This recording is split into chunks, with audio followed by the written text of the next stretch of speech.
Good morning, councillors.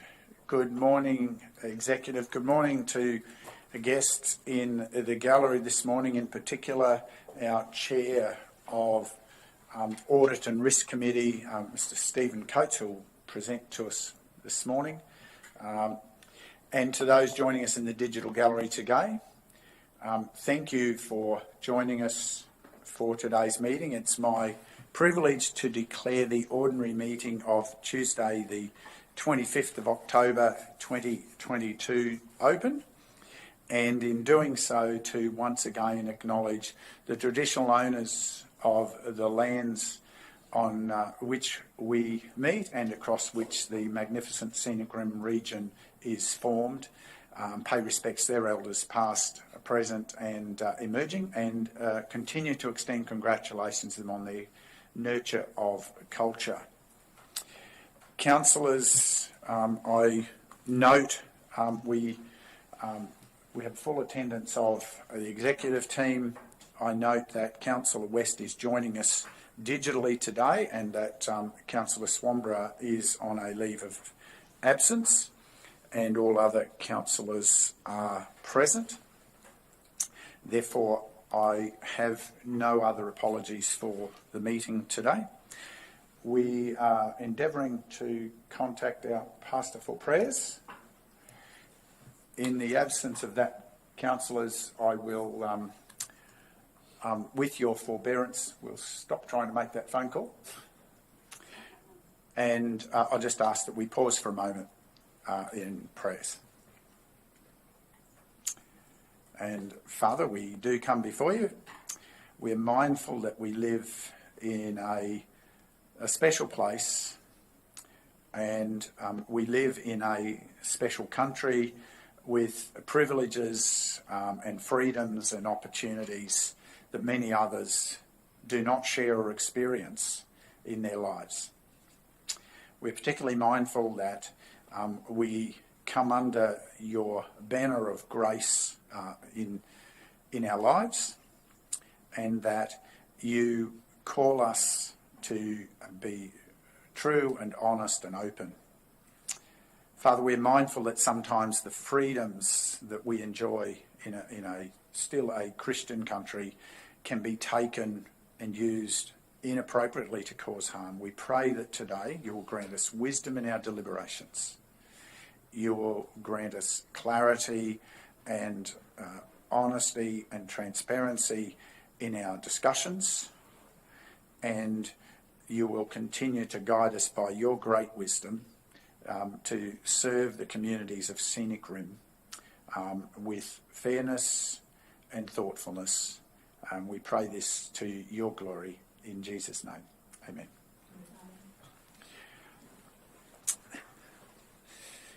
Councillors, I turn to item 5 of the agenda, which brings us to declarations of conflicts of interest, either prescribed or declarable. And I would bring to your attention, I have previously notified the CEO that when we come to item 10.8, which is our Environmental Grants Program for 22-23, I am identifying a declarable conflict of interest because close acquaintances of mine, the Buckums, are among the recipients in this year's program. And to avoid any confusion, I will step out and not participate in the consideration of that report when it comes forward, and I'll hand the chair to Councillor McConnell for that matter. I've not been advised of any other declarations, but councillors, are there any such? If not, we move to announcements. And councillors, I do have perhaps two ends of the spectrum this morning, and I would start with two announcements. Firstly, I'd start with an announcement concerning the passing of John Mann. Councillors, Scenic Regional Council, we do indeed extend our sympathy to the family and friends of former Beaudesert Shire Councillor John Mann, who recently passed away after a long illness. Mr Mann served as a councillor from 1997 to 2004, representing Division 3, which at that time extended from Rathdowney in the south through Coralbin and to Cedar Vale in the north, and campaigned unsuccessfully for the mayoralty in 2004. He'll be remembered for his contribution not only to the Scenic region, but also for the impact he made in England, New Zealand and Cambodia as an actor, teacher, politician, nurse and philanthropist. Mr Mann's colourful life will be celebrated with a private cremation, and in accordance with his wishes, his ashes will be scattered in the Praveen province in Cambodia. Thank you, councillors, for your attention and consideration to the family on that matter. Councillors, I have a further announcement which is a press release that we have released, but still I'd like to place this into the minutes. I'm pleased to formally announce that Council has appointed Mr David Keenan to the position of Chief Executive Officer. David brings to the Scenic a wealth of experience in local government through previous Chief Executive Officer roles with Mitchell Shire Council, Hume City Council, Tweed Shire Council, Southern Downs Regional Council and most recently Mount Isa City Council. He is committed to driving improved performance through the organisational values of integrity, teamwork, respect and customer service that are already embraced by the Scenic Regional Council, and has a proven track record in building high-performing teams, enhancing engagement and influencing positive workplace culture. David's qualifications include a Master of Business Management, postgraduate diplomas in Town Planning and Environment, Management and Government Business and Environmental Science, a Bachelor of Arts and a Diploma of Secondary Education. A past Vice President of the Queensland Local Government Managers Association, David has served on numerous boards and committees and was the inaugural Chairman of Economic Development Australia. He's a keen parkrun participant and volunteer who enjoys spending quality time with his family. I'm excited to welcome David to our region and am optimistic that his wealth of experience will influence continued sustainable growth for Council, our team and our community. David will commence in his new role with our team on Monday, the 28th of November. Thank you, councillors. I note those and thank you for your forbearance in presenting them. I'm not aware of any other announcements to table today. We move to item 7. We have no deputations that I've been advised of and no petitions. Therefore, we come to item 8, the confirmation of the minutes of the previous meeting. Councillors, there is a recommendation before us that the minutes of the ordinary meeting held on the 11th of October 2022 be adopted. I seek a mover. Councillor Chalk. Any questions or concerns to the minutes? If not, I seek a seconder. Councillor McConnell. Wish to speak, Councillor Chalk? Anyone wishing to speak against? Anyone seeking leave to speak additionally? If not, we'll put the motion. Those in favour? Yeah. Thank you, Councillor Westman. That's carried unanimously. Business arising from the previous minutes. Councillors, I don't have any identified to discuss today. Before we move to item 10, the consideration of the business before us today. Item 10.1, I will invite our guests to join us at the table so that they can use the microphones to participate. And Acting CEO, I'll ask you to introduce item 10.1. Thank you, Mr Mayor. Good morning, councillors, fellow officers and to those members of the public listening in the gallery, digital gallery. Councillors, today before you is the Audit and Risk Committee annual report. this has become our ongoing practice of producing an annual report that summarises the activities and outcomes of the Audit and Risk Committee in the financial year. The Audit and Risk Committee operates in accordance with the Audit and Risk Committee Terms of Reference, which was last adopted by councillors on the 19th of July in 2022. And under that Terms of Reference, it states in section 5.3 that the committee shall report annually to council summarising the activities of the committee during the previous financial year. The purpose of the report is to reaffirm to council the purpose, role and objectives of the Audit and Risk Committee, outline the outcomes achieved by the Audit and Risk Committee, and provide council with information on future activities of the Audit and Risk Committee. We have our Audit and Risk Committee Chair, Mr Stephen Coates, here present today, and Stephen, I'm happy to hand over to you to provide the summary of the report. Thanks, CEO. Thank you, Mr Mayor. And I've prepared a few slides to keep everybody on track. You've got the report, which is the full detail of what we covered off on between July 21 and June 22. And I have to say, since June 22, we've probably put the pedal closer to the metal in the last 6 months as well. So the previous slide had who our audit committee members were. We've got some lovely photos there of myself and Mel Jacobs. Mel is a risk specialist and provides great input to the committee in an independent capacity, and my experience is from internal audit, risk and governance as well. So the pair of us are bringing that independent approach, and then we have 3 councillors associated with the committee. The Mayor, Greg Christensen, and Councillor McConnell as the 2 councillor representatives, and then we have Councillor Enright as a proxy, and previously he was a member of the Audit and Risk Committee as well. It's an independent forum to provide advice and counsel to council on matters of risk governance, compliance, assurance, and those internal control and those kind of things. Legislatively, it's to comply with the Local Government Act. So the Local Government Act says we need to have an Audit and Risk Committee. So a little bit more about the background. The full responsibilities of the Audit and Risk Committee, we might go to the next slide, Sharon.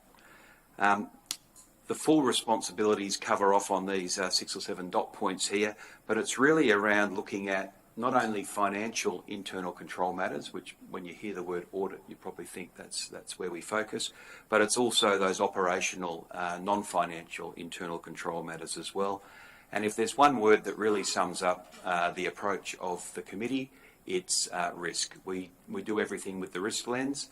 We're looking at risk if it relates to fraud, if it relates to cyber risk, if it relates to financial risk, if it relates to environmental risk, project risk. Risk is at the heart of everything that we're considering. When you hear the words Audit and Risk Committee, you always think about the external audit, the Queensland Audit Office. So we help facilitate effective engagement with the external auditors. We monitor their progress, we monitor the recommendations and suggestions that they bring to council, and we add them to a tracking program that we have that helps us make sure that things are always moving forward. We do perform a review over council's financial reports before they come to council, so that when you get the financial statements, you will be able to say, have these been through the Audit and Risk Committee? And the CEO will be able to say yes. So we look at the financial statements and provide some input where we can on matters of format and transparency. Importantly, we provide strong oversight of the internal audit function, and that's the primary way that we get comfort as to how things are actually happening within council. We've also had some strong reports, probably in more recent times, from the risk function as well. So we've got 2 principal specialists within the organisation. The second bottom point there is one that's near and dear to my heart. It's making sure that all the recommendations, and it says accepted audit recommendations, but I'm happy to get suggestions, improvements and ideas from other reports that council has commissioned. And sometimes there's for instance, a cybersecurity report might be commissioned from within the IT team. So if recommendations came out of that, we'd try and add them to our audit recommendation tracker so that we can make sure they're getting implemented over time. I guess the process that we're really trying to put in place is to make sure that we've got appropriate internal governance over the business of the business, the things that council does. Thanks, Sharon. We have a lot of attendees that come along to our meeting. So in addition to the 4 committee members, we sometimes have a councillor observer sitting in the background. We have all the general managers come along. I have to say that in recent times we've had great engagement with each of the general managers, and there's a good discussion at the meeting about the matters that are being discussed. The 2 principal specialists come. They're the primary places that we get our comfort from. And we have an external auditor from a firm called Bentley's who are performing the work on behalf of the Auditor General, so that they both come along as well. And then we might have some other officers that come along to present reports as required, and some council observers. The benefits of having councillors on the Audit and Risk Committee is that they get exposed to different thought processes that the independent members might be bringing to the table. I think it would give each of those councillors an increased understanding of council-related matters from an independent perspective rather than an elected member perspective. So that sort of opens the vision a little bit more. And not so much this council, but in some other councils, it helps with the governance and education, so on how to liaise with risk and the Queensland Audit Office, etc. So it's sort of raising the bar for some of the elected members. Hopefully, when the councillors are on the audit committee, they will be able to use some of that information that they've gathered at the audit committee when they're in council deliberations around this table. So, and I would encourage any of the councillors that aren't on the committee, if you've got questions about the committee, check with the Mayor or Councillor McConnell on what would be the best way to approach it, because they've got good insights to how the committee operates. So we've got a couple of main activities in our report, and I thought I'd just give you an overview of sort of the year in review for the 3 or 4 main areas. Our major focus is around financial sustainability, financial reports, internal controls, etc. But we are also focused on, and particular my focus is the business of the business. So what is it the council does, and how do we get comfort over whether it's building infrastructure and maintaining it or providing council services. So we have this sort of twofold approach, making sure the financials are in place, but also making sure we've got good controls over the things that council does. I guess what the committee is trying to do is that last dot point there, encourage an environment of continuous improvement. So no matter what we're doing, there'll always be some comments at the audit committee about extra things that we can do. And some of those are going to be doable for council, and some of those are not going to be doable, and that's where the CEO comes in. So we're an advisory committee. We don't have any authority within council, and if we need to get something done, we would ask that the CEO considers the matter, and if she sees fit, actions the item, or if she's got another way of doing it, then that's just as fine as well. Thanks, Sharon. So governance and risk is one of the major areas. These are some good foundation frameworks that have been put in place in that period that we're looking at. We developed governance and risk developed a fraud and corruption risk register. They rolled it out across the organisation and produced a awareness survey. They established a compliance checklist and monitoring process, and they commenced a work program to get policies and procedures up to date. And you can imagine the number of policies and procedures that a place like council has. We updated the delegations registers, and the governance and risk team hosted and presented to the local government risk management forum.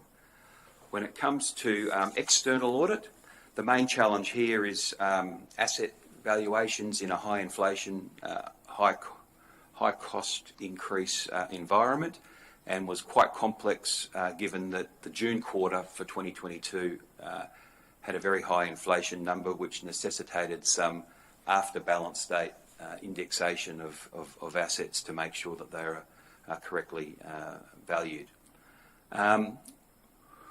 One of the things that we've been doing or trying to implement in recent times is sort of a quality assessment overview of the external audit team, and that's so that if there's matters that are griping us, we can bring them to the attention of the external auditors, but also if there's room for improvement, they're not left in any doubt as to where that improvement might occur. It's not a formal interrogation, it's more of a partnering discussion with the external auditors. Internal audit, I note that you've got the internal auditor on the menu, but on the agenda for today. And we've had quite a few reports come before the Audit and Risk Committee. We've had a complaints management review, a business continuity review, fleet management review, and some work around cyber security and IT security. There's been a number of investigations into matters that have required somebody of significant experience to be able to delve deep, so they've been undertaken, and we did some work around tender management as well. One of the things that is not unique at Council but sets us at a higher maturity level than some other local governments is this continuous assurance program that we have here. So we're actually trying to implement a continuous assurance program that would look at some routine basic commercial controls and make sure that they're operating as intended all the time. We are commencing that with tests for HR and payroll functions, but of course one of the things that we need to do is make sure that we iron out any wrinkles in the process, so it's still underway at the moment. Monitoring progress, probably one of the most important things from my perspective. The committee exercises constant vigilance over outstanding audit recommendations. We try to work out why they're not being addressed as fast as I'd like them to be addressed, and rest assured there's always reasons for that. One of the things that I've tried to put on the table at the Audit and Risk Committee meeting is that there could be alternate ways to cover the risks identified. So we may be able to scratch the actual recommendation and find an easier way to still get the same risk reduction. And that sort of goes to that last box there about reassessing old recommendations to confirm that they're still valid. I mean, maybe the business has moved on if something's 12 months old. Last but not least, we also assess ourselves as an Audit and Risk Committee. So we have a questionnaire that we run through. Everybody involved with the Audit and Risk Committee ticks a sort of a 1 to 5 box on how we're going. And our score came out at 3.78, which probably doesn't mean anything to anybody because it's just a score. But the thing that I like is that there's some useful commentary that comes out of the questionnaire. So I always ask people that respond to that questionnaire to put in some commentary around what you think can be done better and what we're doing that we could stop and those kind of things. And there's a short list in the report, and I put a few on the screen there for you. We've got an annual report coming to yourselves, which is now done. We've got a cycle to update our terms of reference so that it stays relevant. We've on pages 6 and 7 of the report that you've got is our Audit and Risk Committee planner that makes sure that everything that we want to get across in a period of time is actually covered. So each meeting has a unique agenda that we like to cover off on. So finally, I'll have a couple of questions for yourselves, or you can have a couple of questions for me. We do pause during our meeting to think about emerging significant risks. So it's one of the things that can get missed in the flurry of following a process like a robot to make sure that we've got through our program is what's actually happening out in the business world and how's that likely to affect Council. So I just put a few on the screen there that are topical, but there's 4 or 5 that come up at every meeting, and we sort of add to the list and have a short discussion on them. So obviously fuel prices are significant. The one that was in the news yesterday was electricity prices. So Council's electricity bill is going to be 50% more next year. That's going to be an issue for Council, and probably in about 8 years all your vehicles are going to be electric. So that's probably going to be an issue for all organisations. Interest rates impact borrowings. The overall CPI is quite high at the moment. And then there's making sure that our climate resilience strategy is activated with ongoing climatic conditions, etc. So my final comments are that I think we've thought back over the period, and I think we've turned the corner. We're running very smoothly as a committee now. We come in, we progress our basic stuff, not dissimilar to yourselves this morning, and then we get down to the business of the audit committee. Everybody contributes around the table, including the officers that I sit in your chair there, Councillor Chalk, and the officers are behind me, so I'm constantly spinning around to have a chat. So the officers and observers' contributions are valued and appreciated. Obviously, they're not part of the committee, and if it gets out of control, then as the chair, I can shut the conversation down. But it's better to have a conversation if we can facilitate that. Finally, the CEO, the previous CEO, but the current CEO has provided professional secretariat for the committee, and so we have no problems getting our agendas out on time, getting our minutes processed, getting the routine stuff of running a committee done. So I think our secretariat is well staffed. So finally, I guess if you've got questions for me, I'm happy to have them. If you've got ideas for me, I'm happy to have them. And I'm also interested if there's any burning issues for yourselves. So you're out in the community, you're hearing problems around the local area, opportunities around the local area. And so if there's any burning issues, I'm happy to add them to our thought processes. But finally, if you've got questions or ideas, I'm open for a short discussion. Thank you, Stephen. Councillors, any questions for Stephen? Thank you for that report. Obviously, the body of the report has been part of the papers for councillors to consider. Any items, Councillor McGuinness? Yes, thanks, ma'am. Stephen, thanks for that. I found that very good and appreciate the report that you've done. And it's a good prompt for some of us to turn up at these meetings from time to time. And I think some might say they're fairly boring sort of meetings, but it's a very necessary part of any board and any business that your audit and risk committee is doing a good job for the benefit of its members. So it's interesting you didn't have COVID on your risks. You did mention it in the last slide there, but it's interesting how over the last, if you go back 2 years ago, it wasn't on any risk register anywhere that I sit on other committees, and all of a sudden it was the top of the list, and now it has dropped down, but there's still effects of it around the place, and we're still feeling it as a business, no doubt. No, I wouldn't be wiping it off the table completely by any means, but it's not going to have the hit that fuel prices may, or all those other things that you rightly did mention there, but we're living with it, and it's still an issue for us too. But I don't know whether there's really a question in there, but just a comment whether you see it should be on the table. One of the things Council's been doing over the last 6 months, so probably subsequent to that report, is getting their business continuity program in place. Now that looks at how do we cope in the context of a business outage as a council, and doesn't look at a specific outage as, does a flood come through, is it a rat plague, does the power go off, or do we have a fire? It looks at just if we can't access these premises for whatever reason, or our workforce is impacted by a pandemic, and we've had a pandemic of some sorts every 5 years, but we've had a big one in the last couple of years. How resilient are we? And that's been a significant body of work for the officers over the last 6 months. So I don't think we've forgotten about COVID. It was a wake-up call for everybody, but it's a bit like you've got to have it before you actually respond fully to it. It's like these banks that have a rogue trader that gets away with all the crown jewels, and we couldn't predict it. It was a rogue trader, but if you look in the news, there's a rogue trader every year. So we've had swine flu, we've had Ebola, we've had all these other pandemics. It's just that COVID got away. But yeah, good point. Councillors, any other questions?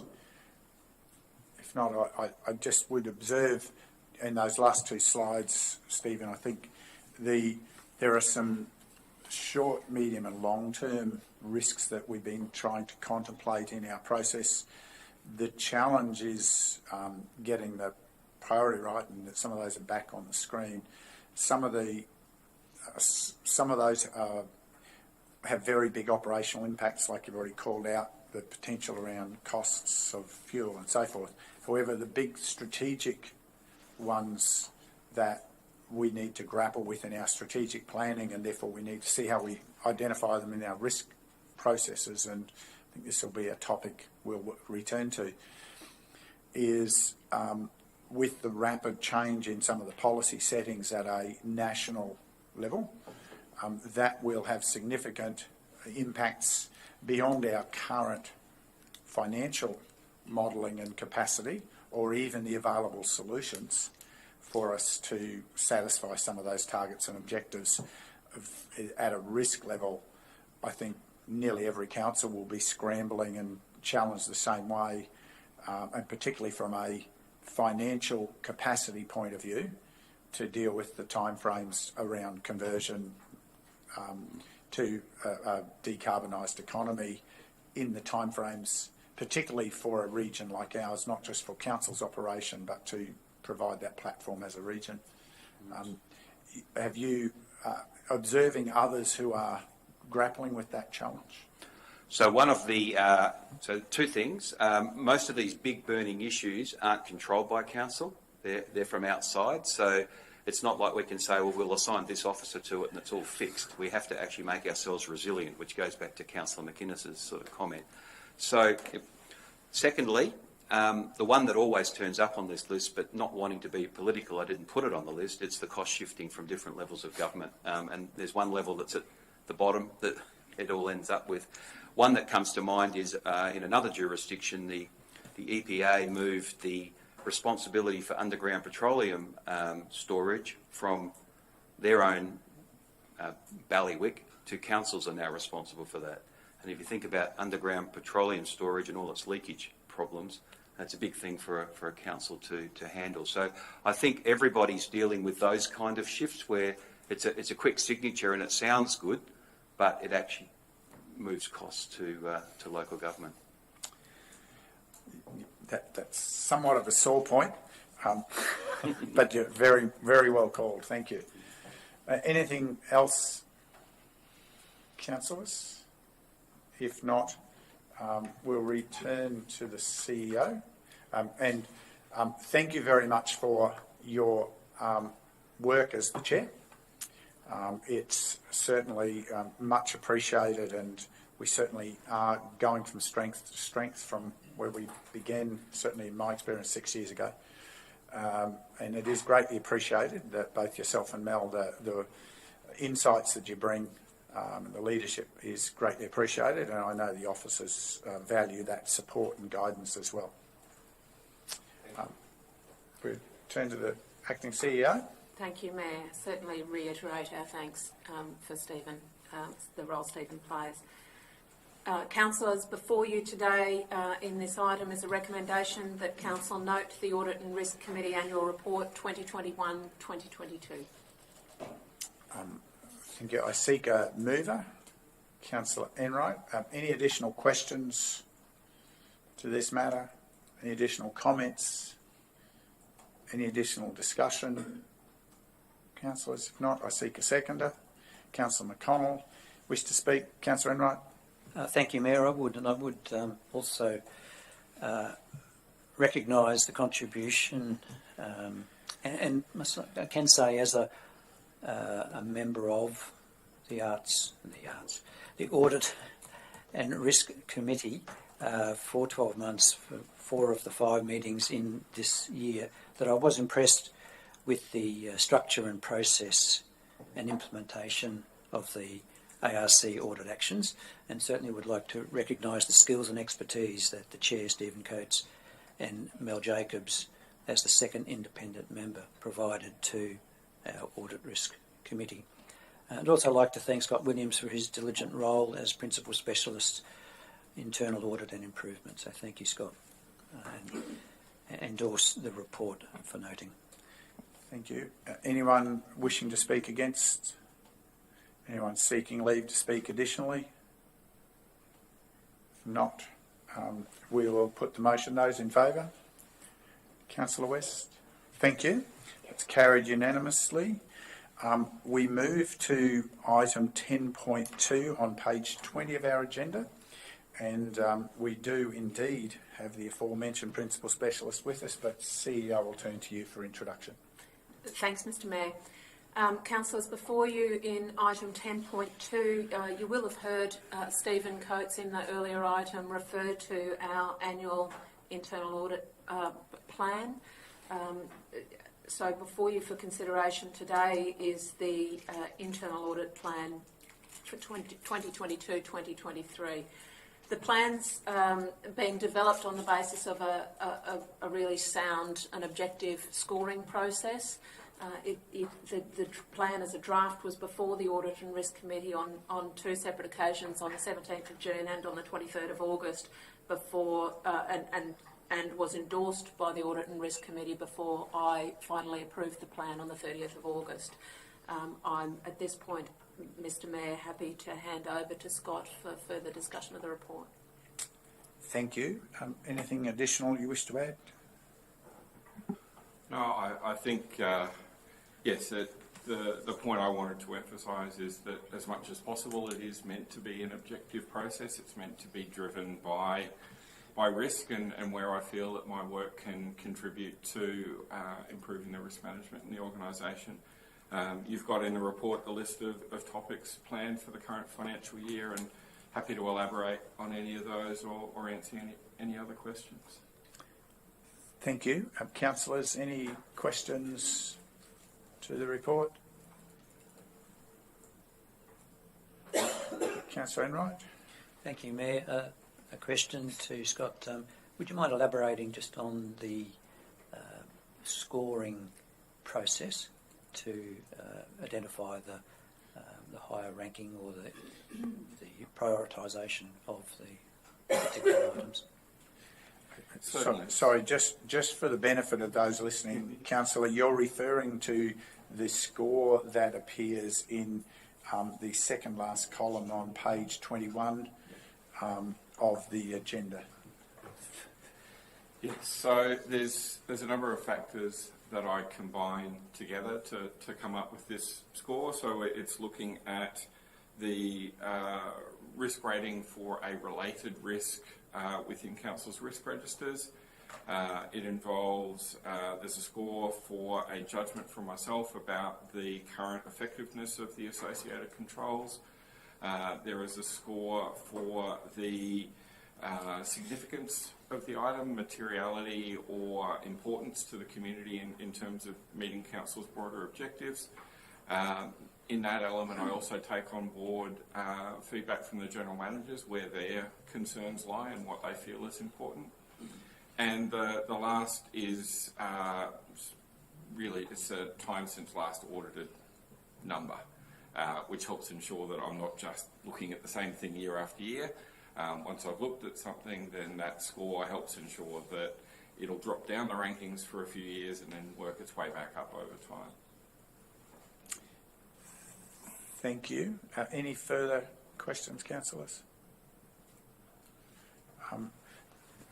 If not, any additional commentary, I would probably add, certainly sitting in audit and risk and sitting there when this program's being thought about, one of the challenges that the officers always face is that as the year unfolds, their energies will get called upon to support some other emerging issues. So it's worth noting that these certainly are critical issues, but there will always be those additional items that come through.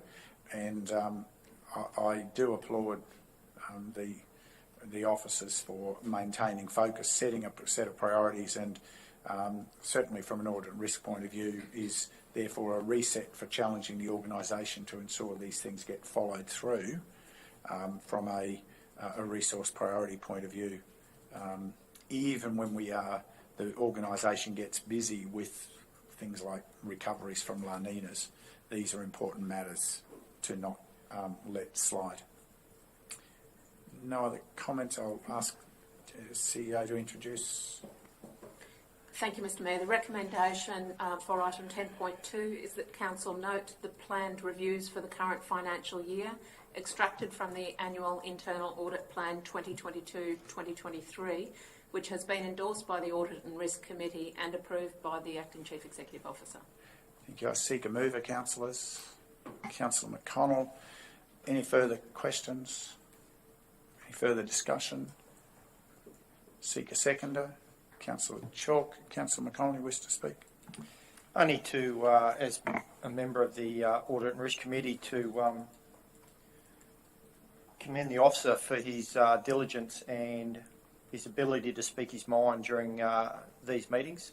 And I think the review topics for those out in the gallery and the general public show that the council is committed to ensuring that we remain diligent on all the risks associated within the running of this council. So thank you. Thank you, Councillor. Anyone wishing to speak against? Anyone seeking leave to speak additionally? If not, we'll put the motion. Those in favour? Councillor, thank you, Councillor West. That's carried unanimously.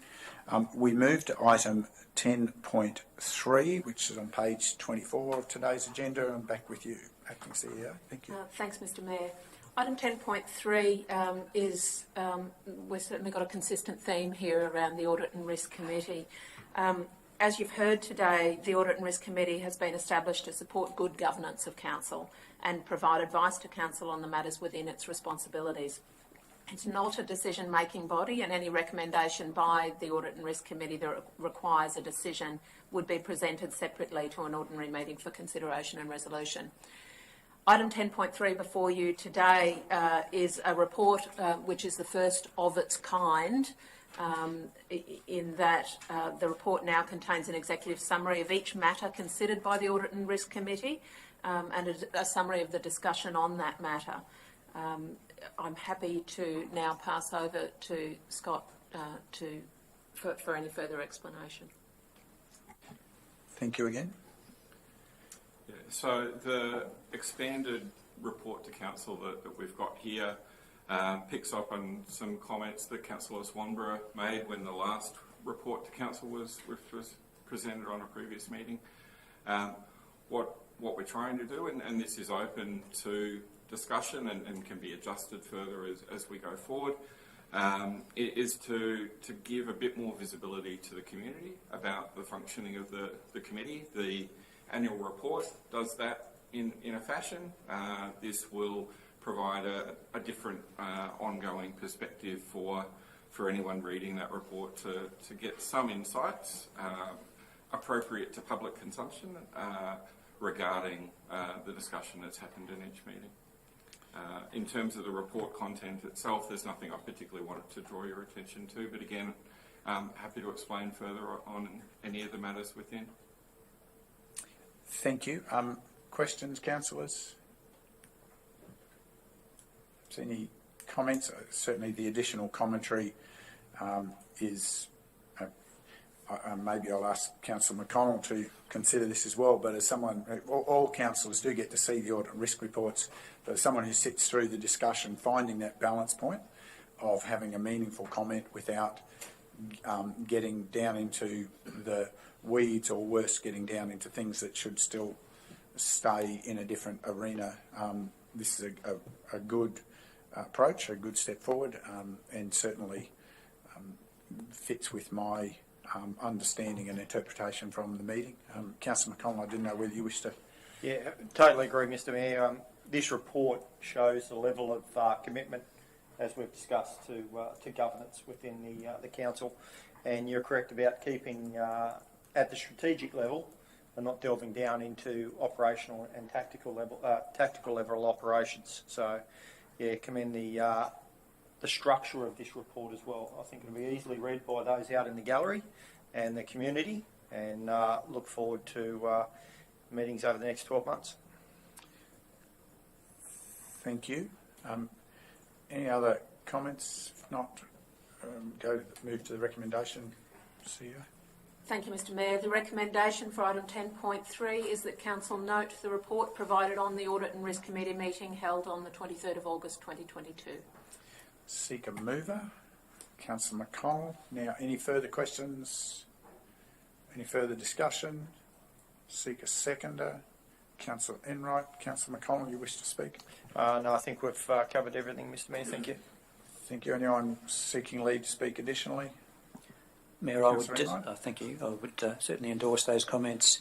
I think this new format is a big improvement for non-ARC members and also for the public to have an understanding of the depth of topics and items that are covered, and provides a great oversight without getting into too much detail. Thank you for those observations. Councillor, anyone else seeking leave to speak additionally? If not, we will put the motion. Those in favour? Yes. Councillor West, thank you. That's carried unanimously. Thank you indeed for that wonderful suite of reports this morning. Thank you for your continued efforts, and look forward to seeing you in Audit and Risk.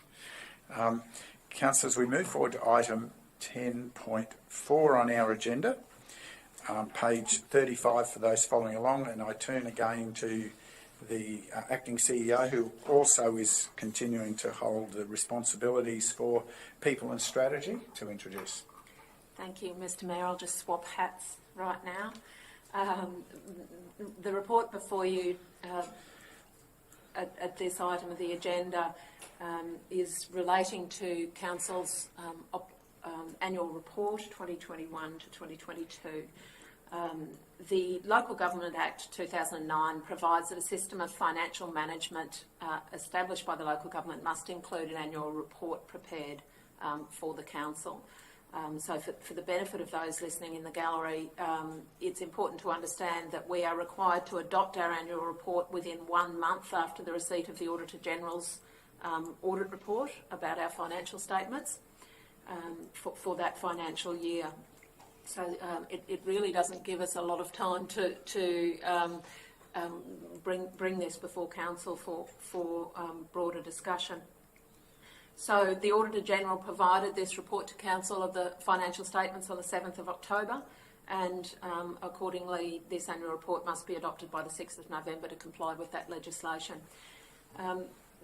Councillors, the annual report is prepared over a number of months, and you'll find presents a summary not only of our successful progress against the operational plan relevant to that financial year, but also includes a number of required other items around governance, statistics, and a number of other inclusions. Happy to take any questions today on the annual report, but table it today here for your adoption. Thank you. Councillors, questions to that report? Councillor Enright? Thank you, Mayor. If I have a number of questions, if I may. First one, I will direct through the CEO to perhaps the General Manager of Asset and Environmental Sustainability. Page reference number is 25 of the report, or 13 of 77, and it refers to the... Sorry, just pause. For clarity, the second reference there, page 13 of 77, is a reference to the separate attachment that forms part of the papers for the meeting, so that no one's confused. Sorry, Councillor. Just... Right. Let's juggle between attachments and agendas. Thank you. So the item, if it's possible to expand on, under capital expenditure, there's an item under facilities, parks and gardens of 13.6 million. I just wonder if it's possible to provide a summary of some of the major items that are included in this category. Thank you, Councillor Enright. Through the Chair, I can provide a high-level overview of some of the projects that fit that category. Probably near the top of the list is soon to be completed Lake Mulgra electrical upgrade and campsite facilities upgrade, which cost over $2 million during that time. We also upgraded 6 public amenities, which was just close to $1 million. Within this category, we've also seen the Bow Desert Enterprise precinct. A portion of that project was continued to be delivered last year. Also, the Bow Desert Town Centre Revitalisation Project. Counted within this category is also the purchase of land for the development of an expanded Tambourine Mountain Library on Main Street, on Tambourine Mountain. Also, within this is the upgrades to the Von Youngman Community Centre of approximately $250,000. We also have upgrades to community halls and with water tank installations, as well as upgrades to the Mount Alfred Playground, which was around $145,000. Also, there was works undertaken to improve access to bores and tanks for both our own operational purposes as well as firefighting purposes, which was certainly valued somewhere near $400,000. And then there was the renewal of the gardens at Jubilee Park. I will have to say, though, that a majority of these projects were able to be delivered with the support of the Queensland and Australian government through many and various funding opportunities. I will list some of them. I will possibly have missed some, but I will attempt to list them all. Building our regions, Building Better Regions Fund, COVID Works for Queensland, Unite and Recover, Drought Resilience Funding, Bushfire Recovery Exceptional Assistance Package, Bushfire Local Economic Recovery. So I must, with outlining that list of projects, majority, if not all, were funded in some way through the support of both the state and federal government, which has certainly enhanced our ability to invest in quite a number of facilities that otherwise would still be remaining on our 10-year capital works program, either in years to come or on the beyond. Thank you. Thank you, General Manager. You have a further question, Councillor Enright?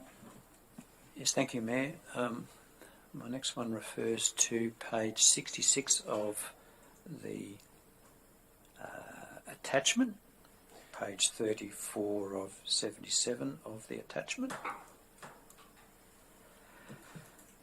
And it refers to the section delivering library services to our, drop one. The development application processed. The report outlines a significant increase in material change of use, operational works for land development and new lots approved. My question is, has there been any trends identified regarding these developments, for example, locations, whether it's residential or commercial? And if I can direct that question to the General Manager of Customer and Regional Prosperity. Thank you. Thank you. Thank you for your question. Thank you, Chair. Thank you, Councillor. The operational works permits are for actual construction of roads and infrastructure associated with new subdivisions. In keeping with the rest of Australia, the demand for housing and house blocks in the Scenic Rim has dramatically increased. And what is surprising is the spread of development across most of the larger towns within the region. This is likely due to the changes to work practices from COVID, where work from home has allowed workers to live more remotely from their work and commute less often. This makes the Scenic Rim very desirable to both investors and future residents, with larger lots in rural towns in close proximity to urban services. The subdivision approvals and subsequent operational works permits have been issued in Bow Desert, Boonah, Harrisville, Calbar and the final stages of Rymore in Tamborine. All of these locations have further subdivisions approvals in place or under consideration. It is worth pointing out, though, that all of this development is within the urban footprint, which is the planned growth area for each town.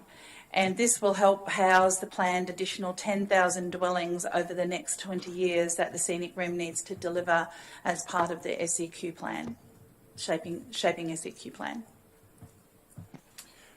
Thank you. Thank you. Councillor, further Yes, questions? thank you, Mayor. Next section, page 47 of 77, or 92 of the attachment, under the category of delivering library services to our community.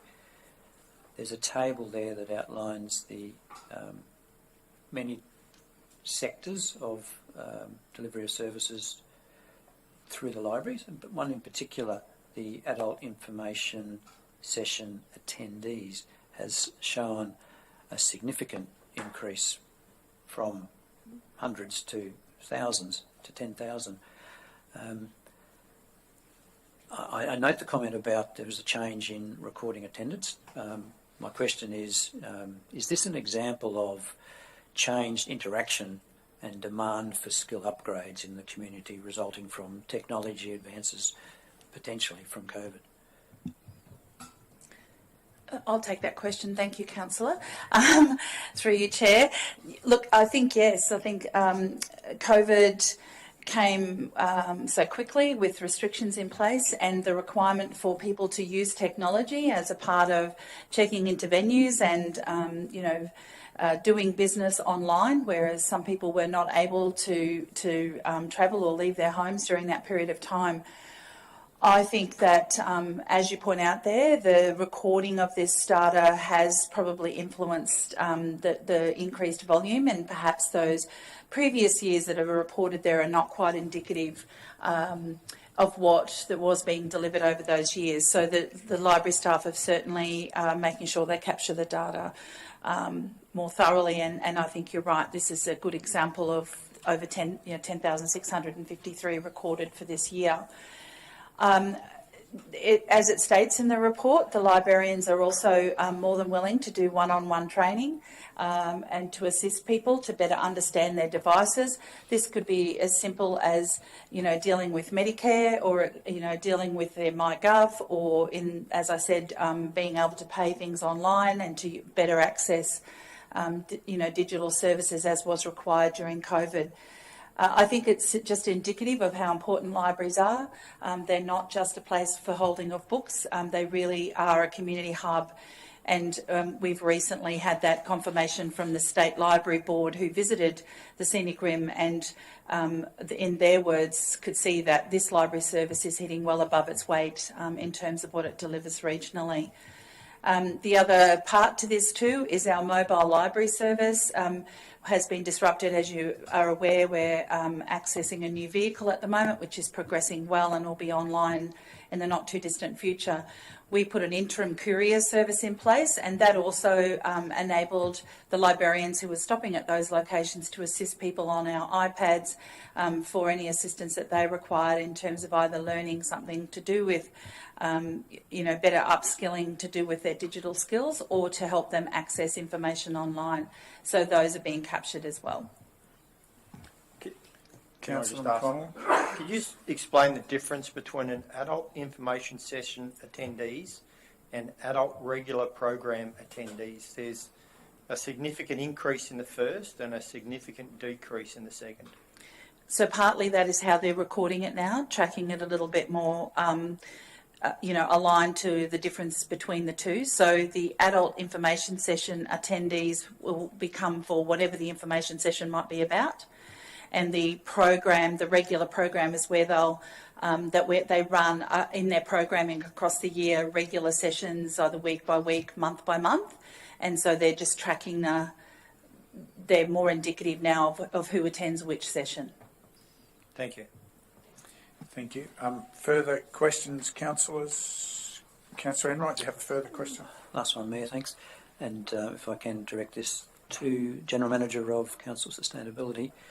The page reference is 58 of 77 of the attachment, or 115 of the report, and it refers to the notes to the financial statements.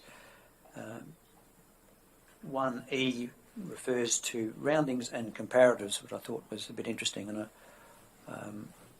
I note that the comment regarding the comparative information and any changes in accounting policies, would you please be able to expand on this? Thank you, Councillor Enright. I'll try and keep it non-accounting talk, but obviously those notes are part of the standard financial notes to comments. But during the financial year 21-22, there was a change in accounting standards that resulted in the treatment of the Queensland Government, the reimbursement to Council of the waste levy, the reimbursement for domestic waste levy reimbursement back to Council. So prior to 21-22, and more importantly for 21-20-21, which is a comparative to this financial report, that recorded that as revenue. However, for the 21-22 financial year and going forward, it's now being treated as contra expenditure, which means it's a negative expenditure. And you'll see what it says is to restate those financial comments is that previously in last year's annual report for the 2021 financial year, that there's a figure of $1.282 million that's captured in the revenue statement, and to obviously make comparisons like for like, we've restated that in the comparative column for the 21-22 financial year to show that slight adjustment. So if people are out there and they've got both this year's considered annual report and last year's, you can look in the columns and you see the bottom line figures match. However, there's a slight differentiation of $1.282 million in the revenue and the expenditure lines to reflect that.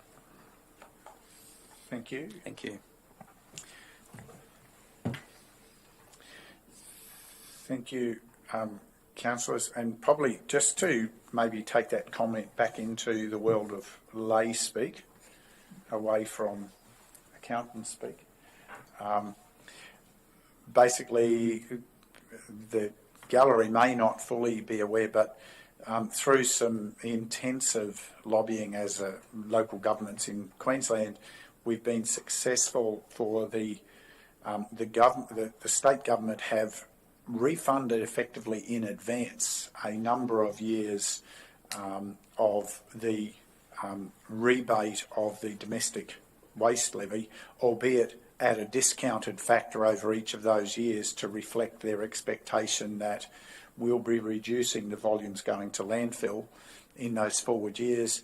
They've forward paid that to try and assist councils to progress with actions to achieve those reductions, noting that we will still have to remit those levies in those future years based on the volumes that do go to landfills. So it's not a free kick, it's an accountable payment that certainly has some tight expectations around progress with that agenda. It's probably an important piece of the context around that, why it's important to show that, and that it will show as contra expenditure, but we need to recognise there's also an action plan that we have in place that must be followed. Thank you, GM. Did I get that reasonably right? Yeah, you certainly did, Mr. Mayor, and you probably touched on, whilst the statement of comprehensive income just reflects on the current, if you look on the statement on the financial position, which is the next page of that report, that amount that you're talking about is listed under other liabilities. You can see there $4.908 million, which obviously, as you've indicated, it's not free money. It's sitting there as a liability that has to be remitted back once council processes it for those future years. So. Any further questions, councillors? If not, thank you, Mr. Mayor. Before I proceed with the recommendation, it would be remiss of me not to acknowledge the enormous efforts of officers across the organisation in pulling this report together. It's a really comprehensive report. In particular, Joe Jones, who is our Corporate Strategy and Performance Officer. Joe hasn't been with Council for an extensive period of time. So she's been very committed in her efforts to pull this together, and also Jennifer Stockman, our principal specialist, communications and marketing. Similarly, Jen hasn't been with council for a long period of time, but between the two of them, they've put in a mammoth effort to bring this report together. For those listening in the gallery, I'll also note that as well as meeting its legislative obligations, this report provides a comprehensive story of what council has delivered to the community over that 12-month period. It is worth a read, and I would absolutely encourage our community members to go to this report and just have a really good look at it, because it tells a really good story of the huge efforts of this council and the commitment of this council to deliver on our 7 community themes. So, Mr Mayor, on that note, the recommendation for this item is that Council adopt the Scenic Rim Regional Council Annual Report 2021-2022. Council delegate to the Chief Executive Officer the power to make minor grammatical and formatting changes to the Scenic Rim Regional Council Annual Report 2021-2022 if required after its adoption by Council and prior to publishing the document for public access, and that Council note the general purpose financial statements for the year ended 30th of June 2022. Thank you. I seek a mover. Councillor Enright. Further questions, councillors? Any further comment? Any additional discussion? Seek a seconder. Councillor McConnell. Oh, sorry, Councillor West. I'll take yours, Councillor West. It was a margin call between a raised hand and a loud voice. So, Councillor West seconded. Thank you. Councillor Enright, you wish to speak? Thank you, Mayor. I certainly would.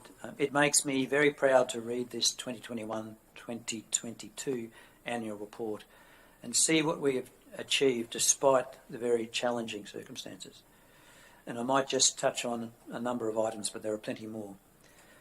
The release of the Scenic Rim's first Biodiversity Strategy Report Card, receiving the Gold Award in Destination Marketing for the richest place on earth in Australia, delivering the Agribusiness and Agritourism Roadmap and Action Plan, the outstanding success of the Long Sunset, the incredible results from the actions in the Regional Prosperity Strategy with business engagement and collaboration with industry groups and significant increase in investment in the region, the launching of our digital community engagement platform, Let's Talk Scenic Rim, the development of our first growth management strategy, the progress that we have made with the Bethesda Town Centre Revitalisation Project, including critical drainage work for our town centre, bridge replacements and upgrades across the region with funding assistance from Queensland and Australian governments,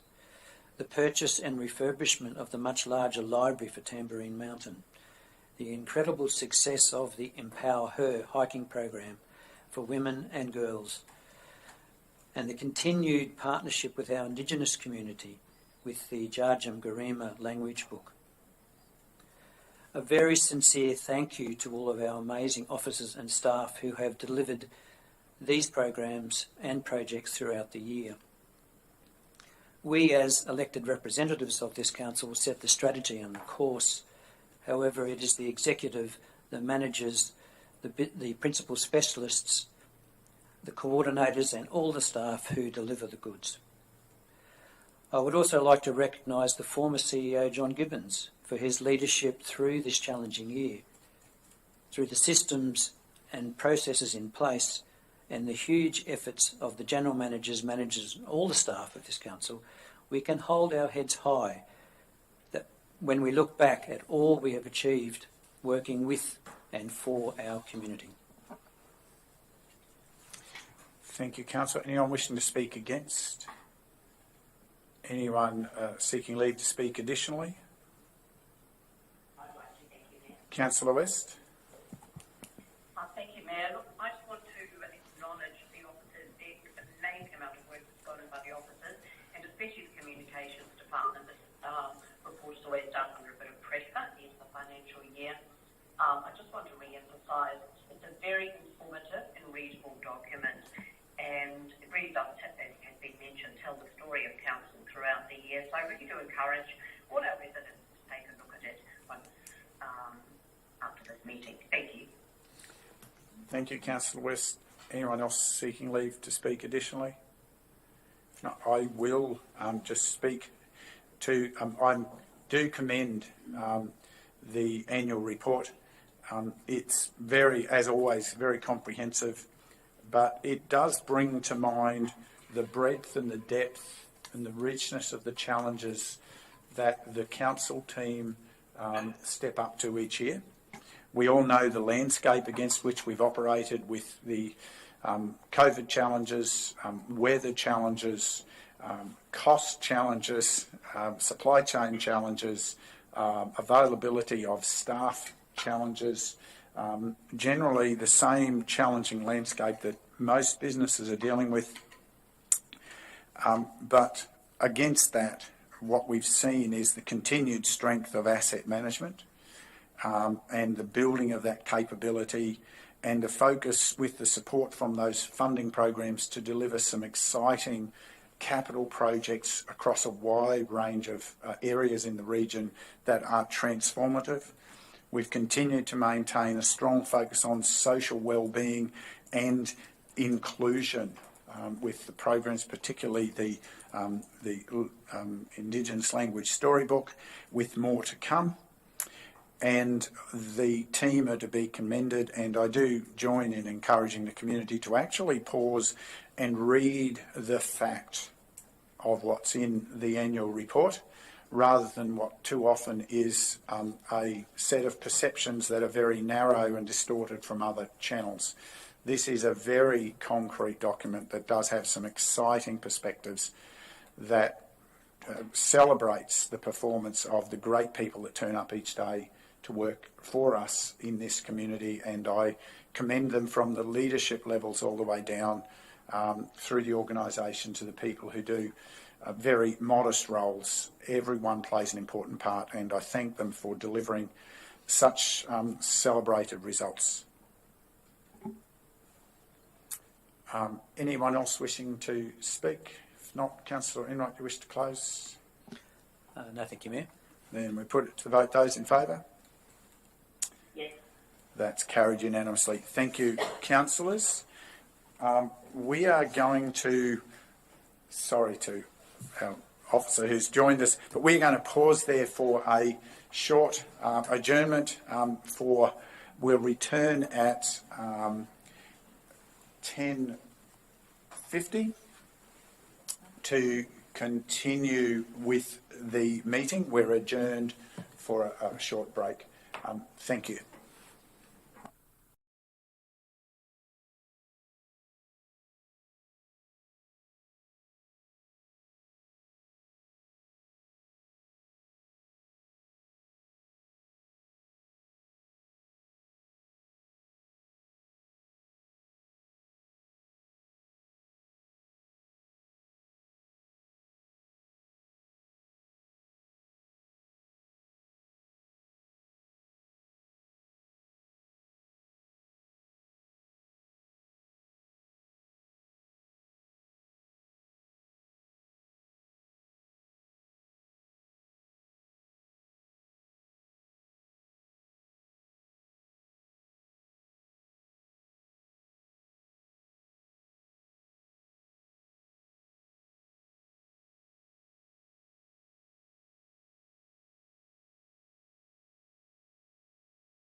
Welcome back, councillors, executive, and those joining us in the digital gallery today. We now turn our attention to item 10.5 of today's agenda, and I'll turn to the GM, Customer and Regional Prosperity, to introduce. Thank you. Thank you, Mayor, councillors, executive and those listening on the digital gallery. Item 10.5 is the Council Policy Disaster Management. As part of the 2021 policy review project being conducted by Governance and Assurance, the business unit, Disaster Management Business Unit, has worked with Governance to review this policy, which was last adopted by Council in November 2018. I have with me today the Coordinator of Disaster Management, who's just going to walk through some of the significant changes that have been made to update this current version. Thank you. The Disaster Management Policy establishes an effective, accountable and transparent framework for managing the Scenic and Regional Council's Emergency and Disaster Management Program to ensure council services and arrangements are to support the local community before, during and after an emergency or a disaster event. The policy has been extensively reviewed and revised to incorporate the roles and responsibilities of all groups and individuals involved in disaster management. As part of the review process, various policies from neighbouring councils were examined to ensure all relevant content was incorporated. The reviewed and updated draft policy ensures a better understanding of council's roles, responsibilities and functions of disaster management, in particular to the facilitation and management of the local disaster management group, councillors, arrangement of council, support to emergency services, other organisations and other local governments. Thank you. Councillors, you've got the versions there with the track changes. Probably is the easiest to work through is I'd suggest we work through attachment 2, which commences on page 44 of 208 as a reference point, just to work on one version. If there are any questions that you have.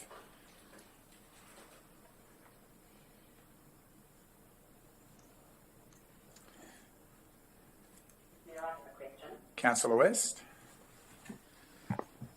Thank you, Mayor. To start, I was just wondering if you, maybe for those listening at home, if you don't have an agenda in front of them, could you just highlight, please, the roles of the councillors during an emergency event? Because often I think there's a bit of confusion in the community and what the policy now says, please. Sure. So the role of the councillors is very significant for the matters of when we're during a disaster. The arrangements that we have listed in the policy is for the LDMG chair and the deputy chair and any support services that we can provide information to our councillors and others. Thank you. Thank you, Councillor. That was a helpful question. Further questions? If not, perhaps additional... Sorry, Councillor, are you getting ready with a question, or were you just... No. Any additional comments? So maybe I could just add something further, Yep. Mayor, if Thank you're you. agreeable. Just to Councillor West's question there, other councillors, so outside of the Mayor and Deputy Mayor who are members of the LDMG, so the Local Disaster Management Group, when activated, councillors are there for the community. So all other councillors that are not involved directly in that are relied upon by their communities to provide important information, and the complex nature of these emergencies, as it's outlined here in this policy, require communication to be centralised, and the councillors are able then to direct the community to the natural sources of information that are provided through the Local Disaster Management Group, and naturally feed information from their communities up to the chair of the Local Disaster Management Group and of course the deputy chair, and then the relevant other officers that are party to that process. Thank you. Any other additions, councillors? I'll make some comments in a moment, but perhaps we'll introduce the recommendation. Certainly. Before you, Mayor and councillors, today is a recommendation that 1, Council adopt the revised Council Policy Disaster Management, which will replace the Council Policy W106.01CP, Disaster Management, adopted on 26 November 2018. And 2, that Council facilitate the management processes and organisational framework for undertaking the emergency and disaster management responsibilities and activities of Council in accordance with the Disaster Management Act 2003. And 3, that Council acknowledge the role and responsibility of the local disaster management group that applies an all-agency comprehensive approach to prevent, prepare, respond and recover to a range of emergencies or disaster events relevant to the local government area, whether natural or caused by human activity. Seek a mover. Councillor McConnell, thank you.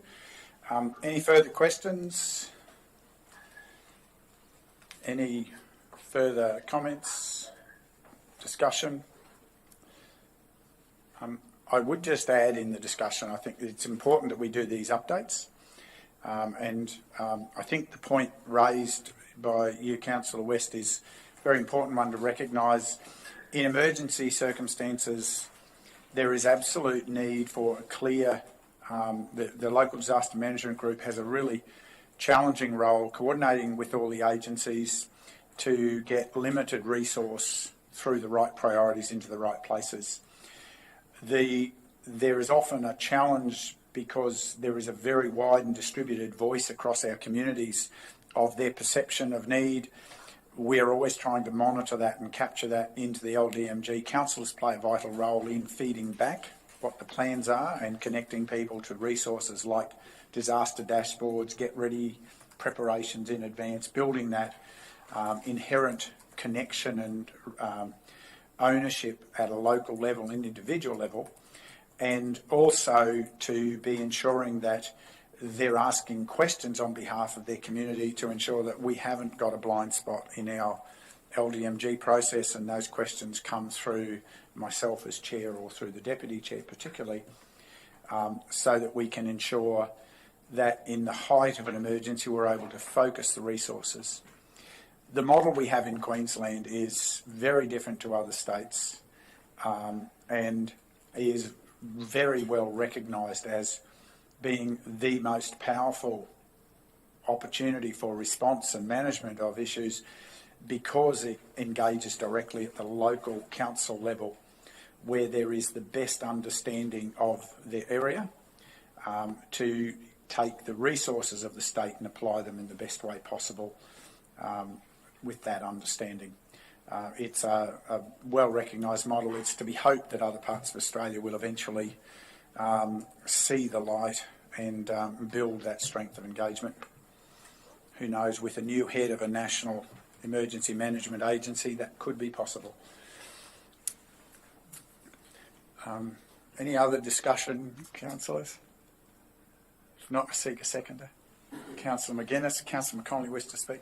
Yeah, just to acknowledge your comments here, Mr Mayor, that it's important that this document is kept up to date.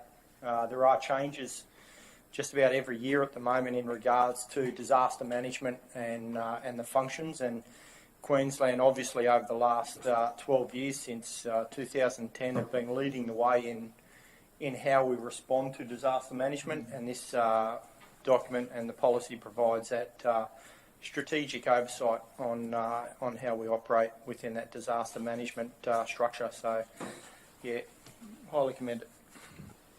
Thank you, Councillor. Anyone wishing to speak against? Anyone seeking leave to speak additionally? If not, we'll put the motion. Those in favour? Yes. Carried unanimously. Thank you, councillors. We move to item 10.6, and we're being joined by some officers I'll get the GM to introduce in a moment. Page 57 of the agenda for today. As well, for those who have been accessing the agenda online, you'll see that there is a set of attachments under a separate file for today's agenda, which relates to this agenda item. GM, Customer and Regional Prosperity, I'll turn to you to introduce. Thank you.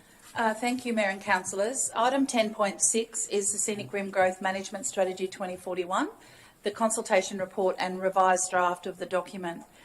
I have officers with me today that are going to take you through this, but I just want to say that we've been working on this for a considerable amount of time, and I applaud the officers for the amount of work that they have put in facilitating this the development of the draft growth management strategy.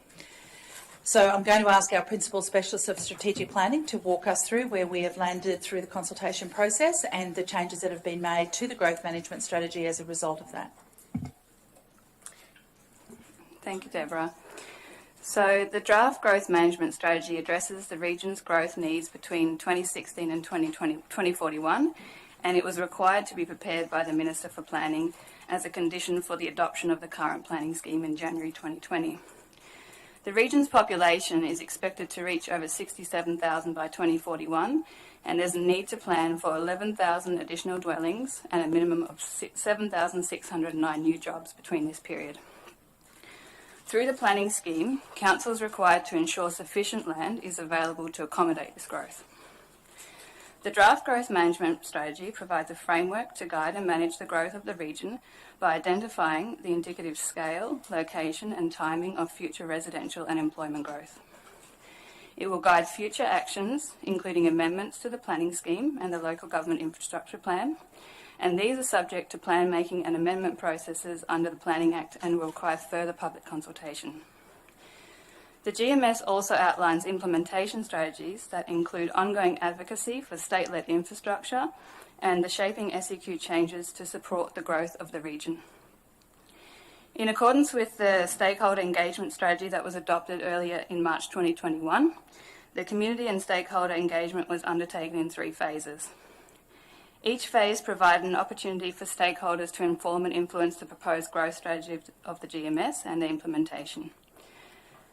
The community consultation on the draft GMS was undertaken between the 2nd of February and the 27th of March 2022, and the overall response to the public consultation of the draft was strong and was consistent with similar council-led consultation on town planning documents. A total of 527 submissions were received from stakeholders, and they predominantly comprised Scenic Rim residents from a variety of locations in the region. This resulted in a reasonable cross-section of the Scenic Rim community being represented in the feedback. While there was general acknowledgement and support for the need to plan for the growth of the Scenic Rim, the dominant matters of interest raised through the community consultation related to concerns about loss of neighbourhood character and amenity, impacts of further development on the natural environment, and lack of infrastructure to support the planned growth. There was also support shown for a number of specific policy directions recommended in the draft GMS, including general support for additional opportunity to enable infill subdivision in the Tamborine study area and the opportunity to investigate biodiversity corridors. So the key changes made in response to matters raised in the submissions include: firstly, elevating the priority for the investigation of biodiversity corridors and linkages in the implementation of the GMS. Secondly, improving the explanation of the dwelling supply numbers, including providing additional clarity about what is meant by planned growth and explanation about how study area projections are used to inform growth strategies. We've also updated the climate change planning principle to include resilience and also identified that climate change is a key driver of change for the region. We've included additional strategies that support the retention and enhancement of the character of important historic streetscapes in study areas, including Boona, Calba, Harrisville and Tamborine Mountain, and this is further to what was existing for Canungra. We've also reviewed the planning principles where they're related to the updated housing needs assessment to help support the consideration of a future planning scheme amendment that might better achieve housing diversity. Other changes based on updated information include updated household numbers based on 2021 census data, which became available in late June this year. And the housing needs assessment was also updated to help understand both the number of houses that might be required, but also the type and size of housing that's needed for the region. There have been slight shifts in household composition between the 2 census periods, with the main change being a decrease in the proportion of family households. The Scenic Rim's older population is also increasing, and the region is increasingly undersupplied in terms of residential aged care places to 2041. The analysis undertaken as part of the Housing Needs Assessment clearly identifies that additions to supply in the next 5 to 10 years need to be concentrated in the Tambrie and Canunga area for the SA2 and Beaudesert SA2 in order to mitigate the immediate undersupply concerns for aged care. Other updates to the public consultation draft include updated dwelling supply numbers to take into account building and development approvals that have taken effect since the draft GMS was developed. We've updated the Housing Land Supply and Constraints Methodology report just to refine the explanation of the methodology. And the study area maps have been refined to enhance visibility of the constraints and provide additional labels where required. New introductory chapters have been included to provide information about new drivers of change, such as the ratified South East Queensland City deal, and the Minister's condition to start drafting the GMS has been made more clear at the beginning as well. All the changes are detailed in the consultation report, and an analysis and recommendation for each submission provides information about how each submission was considered. Under the guidance of the GMS, the Scenic Rim is positioned to accommodate future growth in housing and employment while maintaining the attributes that enable residents to continue to enjoy relaxed living and a rural lifestyle. Communicating the complexities of planning policy for urban growth in the planning framework continues to be a challenging aspect of community and stakeholder engagement. But community consultation on the draft GMS was invaluable in gaining an understanding of community concerns about growth in the region and informing the further refinement of the proposed growth strategies and their implementation in this updated final draft for Council's consideration. This final draft will be available on Council's Let's Talk platform until it is brought to Council for final adoption on the 22nd of November this year. Residents who did provide feedback on the GMS and who also provided their contact details will receive correspondence with a unique reference number to identify how their submissions have been addressed in the consultation report. Thanks. Thank you. Thank you very much for that introduction. And that last point's important to recognise, councillors. Today we're focused on adopting the consultation report and noting the revised growth management strategy, which we will discuss in a few weeks' time, just to clear where we focus our discussion today, perhaps. But I think we'll open the floor now for questions. Councillor McConnell. I do have one just to clear up some misunderstanding, I think, out in the community. If the GM can just clarify the need to plan for 11,000 additional dwellings, where does that number, is that a number that we came up with, or is that a number that came from where? I'd be happy for the Principal Specialist to answer that, Councillor. Thank you. Yeah, thanks for the question. So it's the South East Queensland Regional Plan, so the Shaping SEQ, that requires councils through their planning scheme to provide for the 11,000 dwellings, and that's based on the Queensland Treasury's population projections. So that's a state document and direction? That's a state direction to plan for 11,000 additional dwellings between 2016 and 2041. Okay, if I can just ask the GM, page 17 of the additional attachments under separate cover, 1.2, Minister's condition and advice. Could you just elaborate what that means for our growth management strategy, and in particular Tamborine Mountain? Again, Councillor, I think I'll leave it to either the manager or Principal Specialist. Might like to offer that. It's in the page 17. Here's Mark.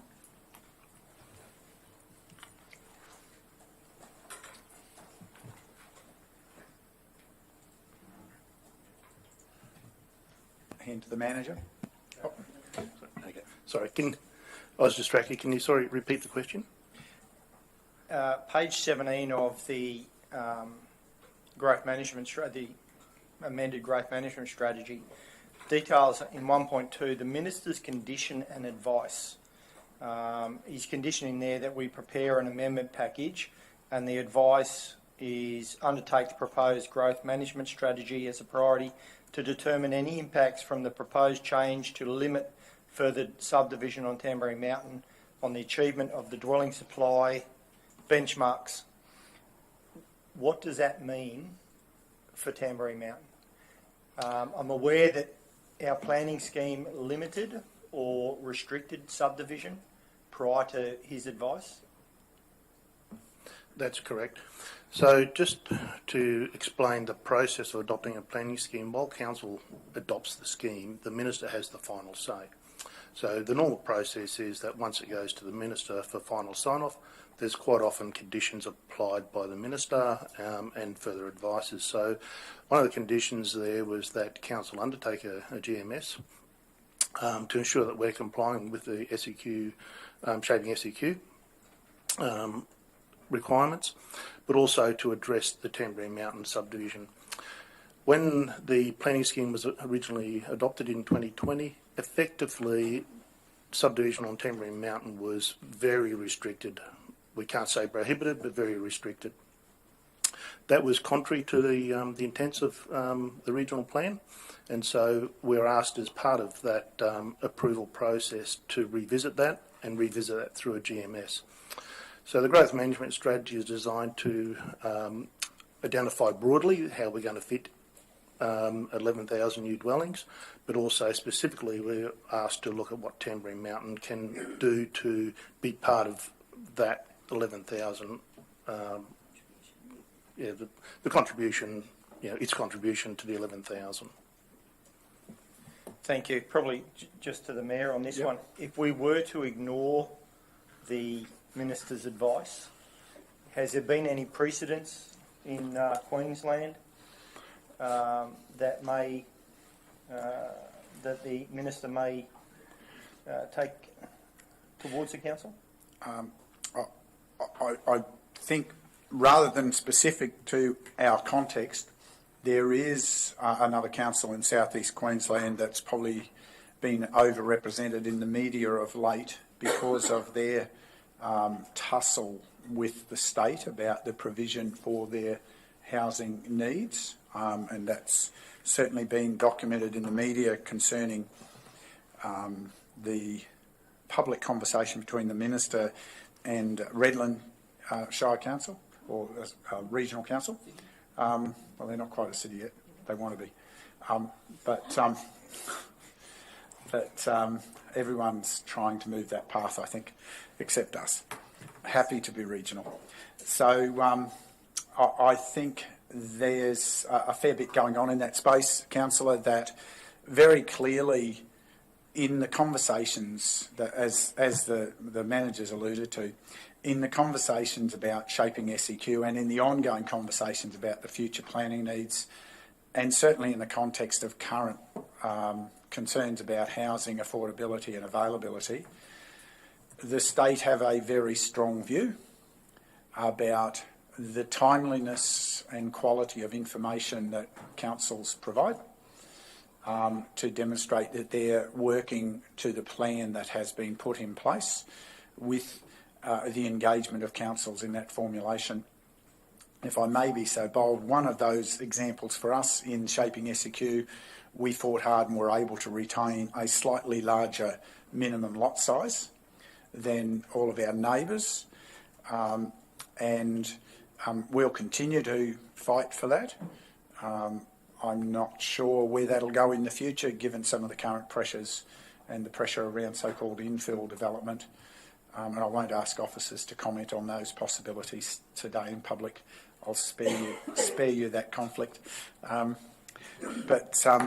Yeah, the reality is the Minister has very serious authorities. Planning isn't something that council has total liberty around. We have to, as was indicated, what we put up as a planning scheme has to be approved by the Minister, and the Minister gets to decide what's in the state interest. Okay, thank you. I think that's cleared it up. Thank you. Did the Manager have anything else? Just two comments, if I could, in closing. with the document going out for public review, it is a large document. I would recommend to people, we've provided chapters in there on the 11 study areas throughout the region. And so, my first advice would be for people to directly go to those to see what, the effects are locally for them, or the areas around them that they have an interest in. So they don't need to read necessarily the whole document, probably to get the intent for their local area.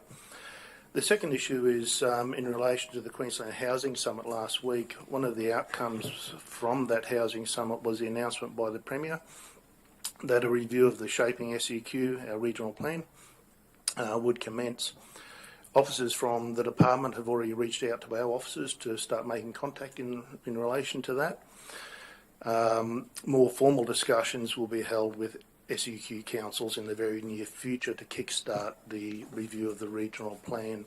So the timing of our GMS now being finalised by the end of the year will put council in a good position to be able to quantify any of our submissions to the regional plan and put us in a good position to be able to basically back our arguments on how we want to see this region develop as part of the SEQ area.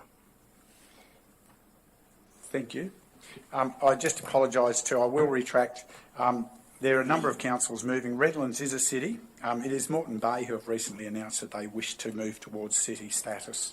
So too many conversations happening. But thank you for that recent clarification. I think there is so much focus at the moment around the future of housing and the concerns about availability of housing in South East Queensland that as we move through the next shaping of the plan, there will be a lot of intensive scrutiny around what happens going forward, which is why having this plan in place is, this analysis in place is so important. Further questions, Councillor McGuinness? Yes, Mayor, thank you. Question to Heather, and you touched on it to some extent, Heather, the growth that's taking place there now and the number of subdivisions that have occurred in the last 12 months. How much influence did that have on coming up with our final draft plan here? And are towns that have most of their area now, most of their residential areas now either got plans in front of us or about to and have been approved,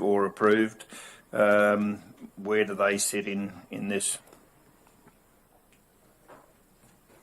Thanks for the question. So, if we were to achieve region-wide our 11,000 dwellings, we would need to be hitting about 400 new dwellings per year.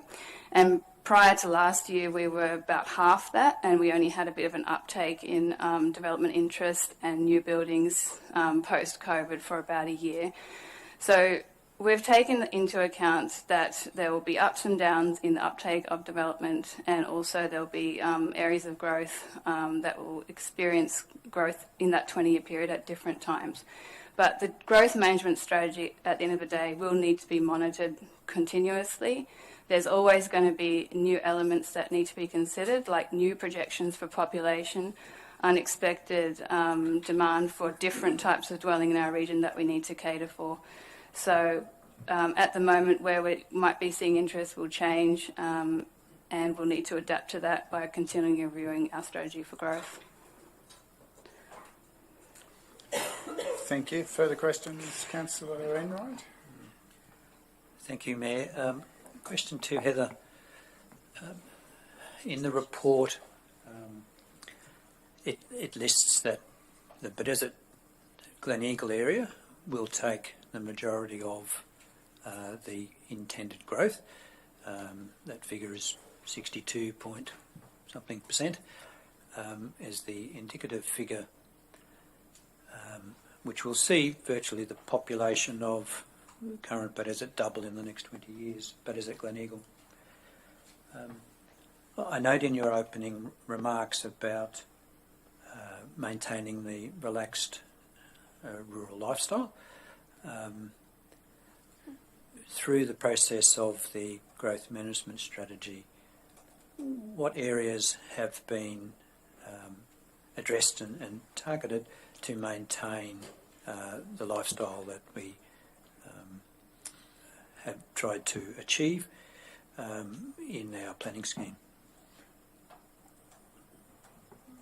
So specific to Beaudesert, we're not planning to change the minimum lot size in the low medium density zone, which has a minimum average of 700 square metres. And the areas where we are proposing to expand into available urban footprint for additional suburban growth or urban growth, these are areas that are less constrained, generally within walking distance and easy to service and capable to be connected to existing trunk infrastructure networks. But at the same time, we've considered providing housing opportunities for acreage housing, for which there's a demand in our region. So those are not ideally established in urban footprint areas because that's an area that's able to be connected to services and has better infrastructure opportunities. So it's, I guess, a waste of land. But we do make acreage living opportunities available through the strategies for Tamborine and Tamborine Mountain. But in Beaudesert, in the urban footprint, there is going to be a range of lot sizes available, but it's probably going to be around that minimum average 700 or the low to low medium density zoned housing type. I should add that our minimum lot size is, or minimum average, is very generous in SEQ terms. And what we're finding is that many of the developers, particularly in the rural towns, the smaller towns, are actually going above that minimum that we provide. Because they're seeing that they make attractive blocks of land and that there's a high demand for the slightly higher blocks. You know, we see in, say, Kelbar and Harrisville where they're looking at 1,000 square metres and the like as an average. So, the market is pushing for those slightly higher lots. And Beaudesert's, we're seeing a bit of the same as well. Thank you. Sorry, Councillor McGuinness. Yeah, I was going to. Could you explain your interpretation of generous, please, Manager? I think I'm on the same page, but it's just probably for our audience as much as anything. Yeah. So, lot sizes.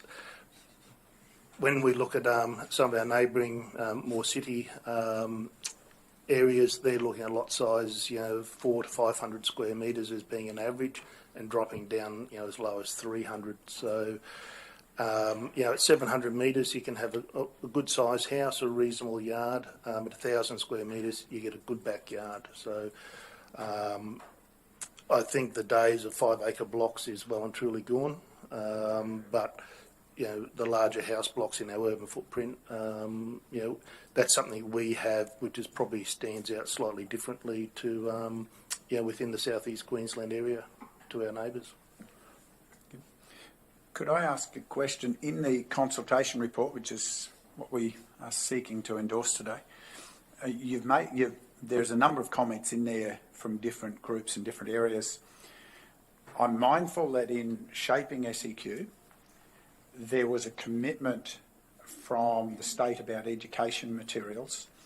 In our consultation materials, are there areas that come to the front of mind that are misunderstood from the way those comments about what are council scope, what is state direction, and what is the difference between a growth management scheme versus a planning scheme? Were there maybe 4 or 5 key areas that came to mind?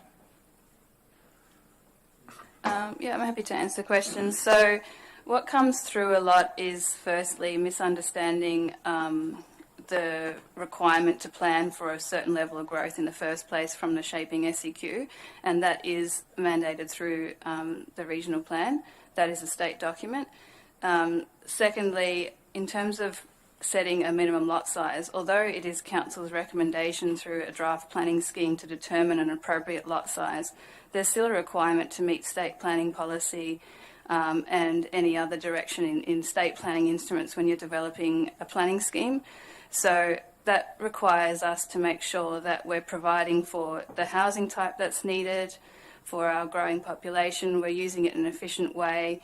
We're providing access to infrastructure. Our neighbourhoods are walkable. These are all aspects that come through in state planning instruments that we need to incorporate in our planning schemes. So yes, we do have flexibility to provide a minimum lot size, but not so much in that we wouldn't be achieving what the SPP requires and the regional plan, which are all geared towards more dense neighbourhoods that are walkable, not expanding beyond urban footprint, and using the resources that we have in terms of land as best we can. Thank you. Very much appreciate that. Most helpful. Councillor Enright, you have further questions? Thank you, Mayor. Just a question regarding the consultation report. Heather, you mentioned earlier about the 537 submissions. And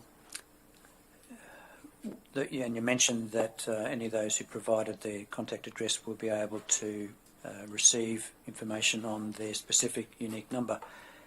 Can you just advise the timing of that process for people to receive their reference to their submission?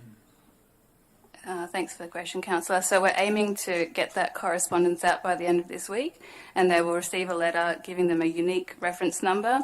Unfortunately, because we're not publishing people's names and addresses, they will need to type that into a PDF or Word, but we're able to provide some support if someone were to ring our team as well. So through a search and find function online on the document.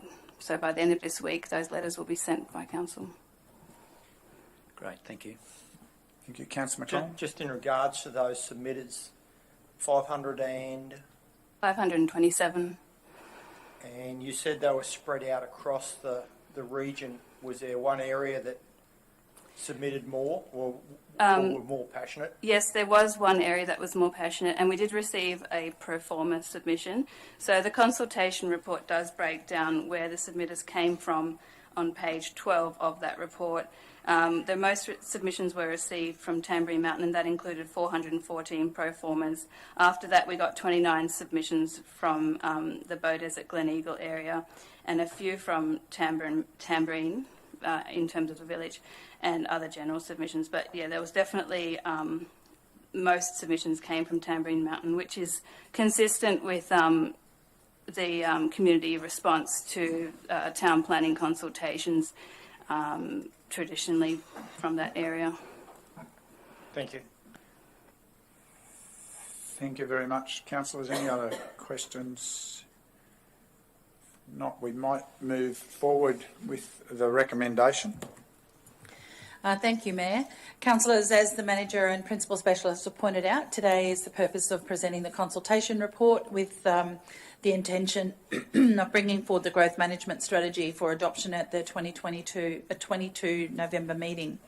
So the recommendation before you is that 1, Council endorse the Scenic Rim Growth Management Strategy consultation report.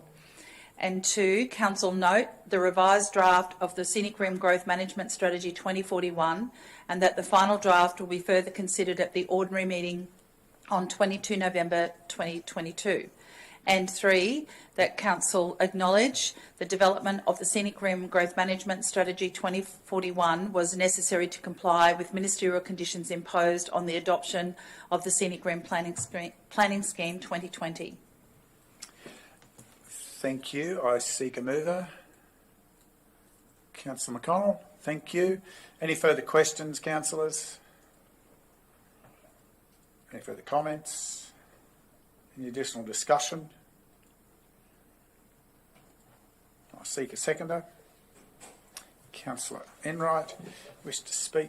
Councillor McConnell? Just to reiterate what we've been saying, that this is still in consultation, so all the councils are available. Just jump on the website if they want to talk to us, or they can send an email into council@mail@scenicrim.qld.gov.au to submit any expressions of the growth management strategy, and we'll bring it back up later. Anyone wishing to speak against? Anyone wishing to speak additionally? Councillor Enright? Thank you, Mayor. I would just like to acknowledge the fantastic work that's been done by the strategic planning team to bring forward this document and the consultation report at this stage. It's been a long journey over a couple of years, It's been a huge task, but very important for us to understand and do our forecast management of growth into the future. And I congratulate them on the huge effort that's been contributed to get to this stage so far. Thank you. Any further requests to seek leave to speak? If not, I would just seek leave to speak additionally and echo some of those comments. Congratulations to the team. A lot of work. The consultation report highlights the diversity of thinking in our community, and the challenge for the team is, whilst observing those and contemplating those perspectives, to stay focused on what we were actually required to do. And I do commend the team. It's not been easy, and I know there's been a fair bit of challenge to some of the proposals that are in the growth management strategy, but the consultation process that Council embarked upon has been followed as was required by the resolution. Well done to the team involved, and I have most of those team members are here today, but Manager, please ensure that everyone involved receives that commendation for a brilliant effort and great professionalism applied. It's greatly appreciated. Wish to close, Councillor McConnell? No, thank you, Mr. Mayor. Those in favour? That's carried unanimously. Thank you, councillors. Thank you to the team. Next step in the journey, we move to item 10.7, and we're page 65 of the agenda itself, and we will ask the GM, Customer and Regional Prosperity, to introduce this item also. Thank you, Mayor and Councillors. Before you today, item 10.7 is MCU 22/025. It's the development application for Wongaburra redevelopment and variation approval for 210 to 218 Brisbane Street in Beaudesert. Joining us in chambers again is the Manager, Mark, and Senior Development, the actual Principal Specialist Development Assessment. That's not correct on the document there, Joseph. So I'm going to hand over to Mark first to introduce this item. Thank you, Deborah. So the application before you is an application to basically rejuvenate Wongaburra. This site has, this operation has provided residential care for quite a number of years now, and the applicant is seeking to rejuvenate some of the residential care areas. So the application itself is in two parts. One is the redevelopment over 2 stages of the care facility, and then a second for a preliminary approval which would allow for like uses to occur on the remainder of the site. The application has been quite extensive and in regard to the planning scheme, and I'll hand over to Frank Andrews, who's the assessing officer for the application, to step through some of the detail and respond to any questions. Thank you, Mark, and good morning, councillors. MCU 22/025. As Mark mentioned, this application has 2 aspects. The first being the material change of use for the impact accessible, inconsistent for the residential care or the renovation of part of the residential care facility. By virtue of the zoning, which is mixed use zone, and its impact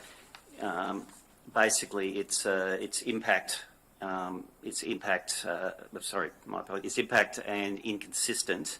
However, obviously, assessment takes into account the fact that it's as Mark mentioned quite rightly, it's a well-established development. It's been there for a very long time, and obviously quite a pivotal facility for the Scenic Rim community. Basically, what they're proposing with regards to this material change of use is the redevelopment of the east wing. Essentially, it's basically they're keeping to a similar footprint, but they are increasing the number of beds within that wing from 72 to 78, which means the whole facility will be increasing from 136 to 142 beds. Now, just as a bit of, context in terms of the assessment, is that is the western wing is unchanged, and that was renovated back in 2014.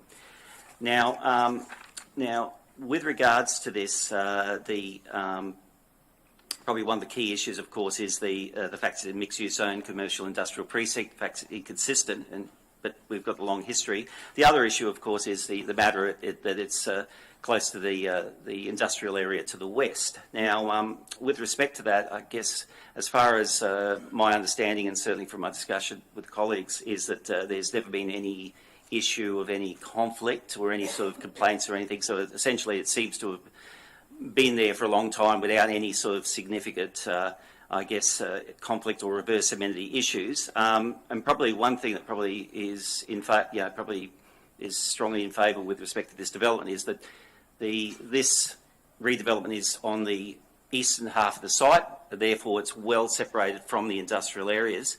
And the fact is that there was a major redevelopment in 2014, which is on the western side, basically abutting against the industrial areas, and basically there has been no issues.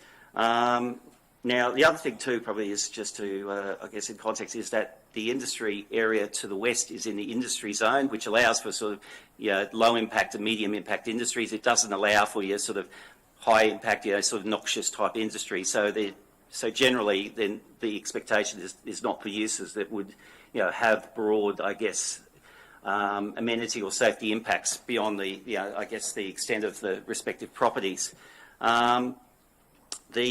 The other thing too, of course, is with regards to extension, a lot of it is abutting the northern boundary up against Dick Westerman Park. So as a result, I think it's sort of well located. I think it should be, a fairly non-problematic development in the long term, irrespective of the inconsistency of the zoning. And as a result, given the long history, we're making a recommendation for approval. So that's the first aspect. The second aspect is the preliminary approval to vary the effect of the planning scheme. And what they're doing, it's fairly minor variation approval. What they're wanting to do is change the level of assessment for three uses: childcare centre, residential care facility, which essentially is high-use care, and then retirement facility, which is sort of basically for sort of those kind of over 50s type, more sort of independent sort of retirement sort of living arrangements. The idea is we'll change that from impact to code assessment. They're also changing how these are defined under the zone to consistent use impact, or consistent use under the zone. So basically, this reflects, the historic and ongoing use of the site, with the exception of the childcare centre. Although the childcare centre would likely be sort of probably more in the southeast corner, closer to the Mount Lindesay Highway, so certainly well away from any of the industrial uses. As a result, we consider that probably the general intent of this preliminary approval is consistent with the ongoing use of the site, and will just, facilitate further, amendments as they need in the next few years without triggering the need for an impact assessable application. As a result, we think we also make a recommendation for this preliminary approval to be approved. Thank you. Thank you. Councillors, questions to the report? There's a lot there of the detail as well as proposed conditions.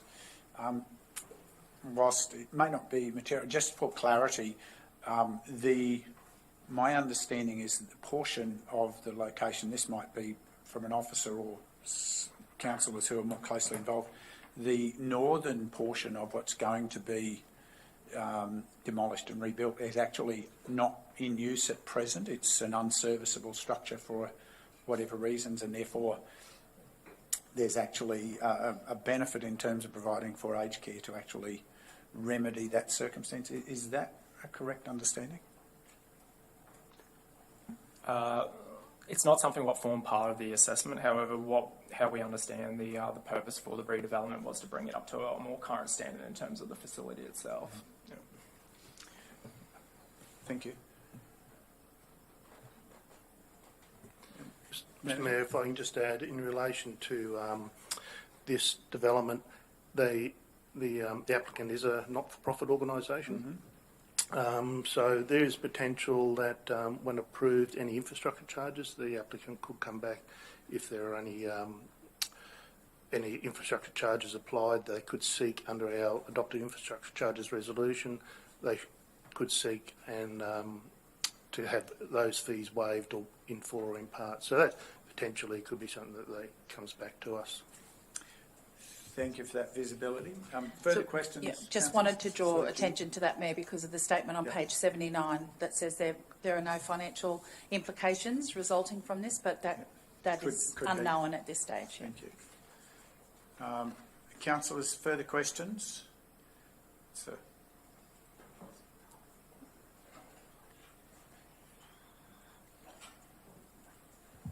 Almost there, Councillor Enright. No? Yeah. Councillor Enright? Just on the, thank you, Mayor. Just on the infrastructure charges discussion, how would that be calculated, given that they already have an existing footprint? Is it just related to the gross floor area?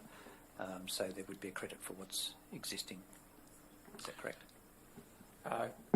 Thank you, Councillor. Yeah, correct. So in terms of the way the policy works is that there's a recognition of existing use as being what would be credited to any proposed increase. So I'd need to confirm and take it on notice what the charge rate is, whether it's number of beds or gross floor area, but it would ideally just be that difference. Yeah. Thank you. Further questions, councillors? Not, we move to the recommendation. Thank you, Mayor. Mayor and councillors, before you today, the recommendation is that 1, council receive and note the report titled MCU 22/025, Development Application for Wongabarra Redevelopment and Variation Approval 210 to 218 Brisbane Street, Beaudesert, and 2, that council approve development application MCU 22/025, subject to imposition of reasonable and relevant conditions in Appendix A. And 3, that council note that any subsequent requests for negotiated decision notice and/or change application to the approval MCU 22/025 will be processed via delegated authority where the changes would not significantly alter the original decision. Seeker mover, Councillor Enright, thank you. Any additional questions? Any additional comments? Any additional discussion, councillors? Councillor McGuinness? Yes, Mayor, just to comment that this is a good development for Beaudesert, I believe. It is an aged buildings and so on, so it's good to see, and I think it'll be very good long term for the area here. Thank you, councillor. I see no further discussion. I seek a seconder. Oh, sorry, Councillor McConnell. Just to the GM, considering, I think in the growth management strategy, it is identified that we don't have enough aged care. Is there any prospects coming in from developers about building additional aged care facilities, resorts within the Scenic Room? At this stage, there are planned extensions to existing residential, aged residential like retirement villages, but not, as far as I'm aware, in relation to like the types of services that Wongabarra provides. Okay.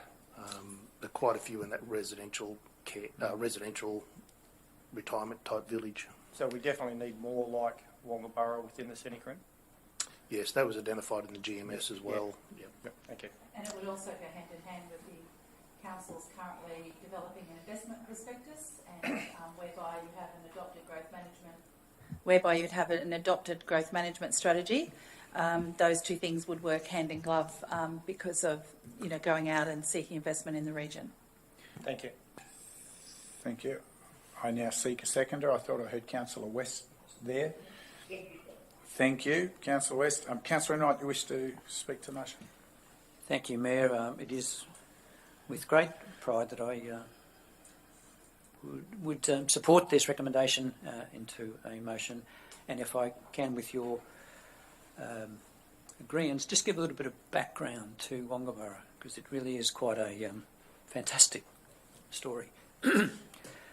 So, almost to the day, 29th of October 1965, driven by a local accountant and active community member, Dick Westerman, the Bethesda Chamber of Commerce proposed the development and establishment of a home for aged people. The proposal immediately attracted the support of the community, and considerable community fundraising commenced.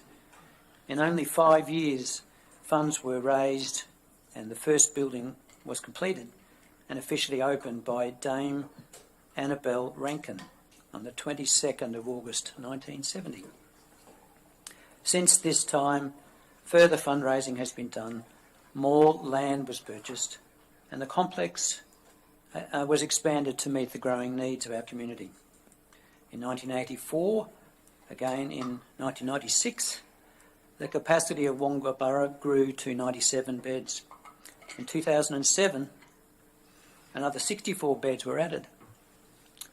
The Wongaburra Society has maintained its original community-led organisation culture, with the board consisting of a dedicated team of local business people who are volunteer directors to this remarkable organisation. With the successful grant application of $10 million from the Australian Government, this upgrade will build an aged care facility for the future. Thank you, Councillor. Anyone wishing to speak against? Anyone seeking leave to speak additionally? Yes, I'd like to thank you, Mayor. Councillor West? Thank you. Look, just to say that Wongaburra is a very well-respected aged care facility and has been, obviously, has been mentioned by Councillor Enright. But on top of that, I'm really happy to support this development application, and because they are also a very strong employer within the region in the Bethesda area. So, very positive outcome. Thank you. Thank you. Anyone else wishing to speak additionally? I will just briefly speak in support of the motion. I agree with those prior comments and note that not only from an employment but a community-based organisation, a community-based location, and as Councillor McGuinness alluded to earlier, the importance of continuing the path of renewal of these facilities to meet the modern expectation and the modern standards that are required for caring for what are in fact the vulnerable, a group of the vulnerable of our community in their ageing years who've contributed a lot in community, and ensuring they're well catered for in those advancing years. It's a credit to the Wongaburra Society that they've maintained that focus, as some others have across the region, and celebrate and applaud the stepping off into this process as a great benefit in this community, and congratulate them once more. Councillor, anyone else wishing to speak? Councillor Enright, you wish to close? Put it to the vote. Those in favour? Yes. Carried unanimously. Thank you, officers, for the preparation of that, and thank you, councillors, for that participation. I will now hand the chair to Councillor McConnell for the deliberations of item 10.8, which I previously indicated a declarable conflict. So, Councillor McConnell.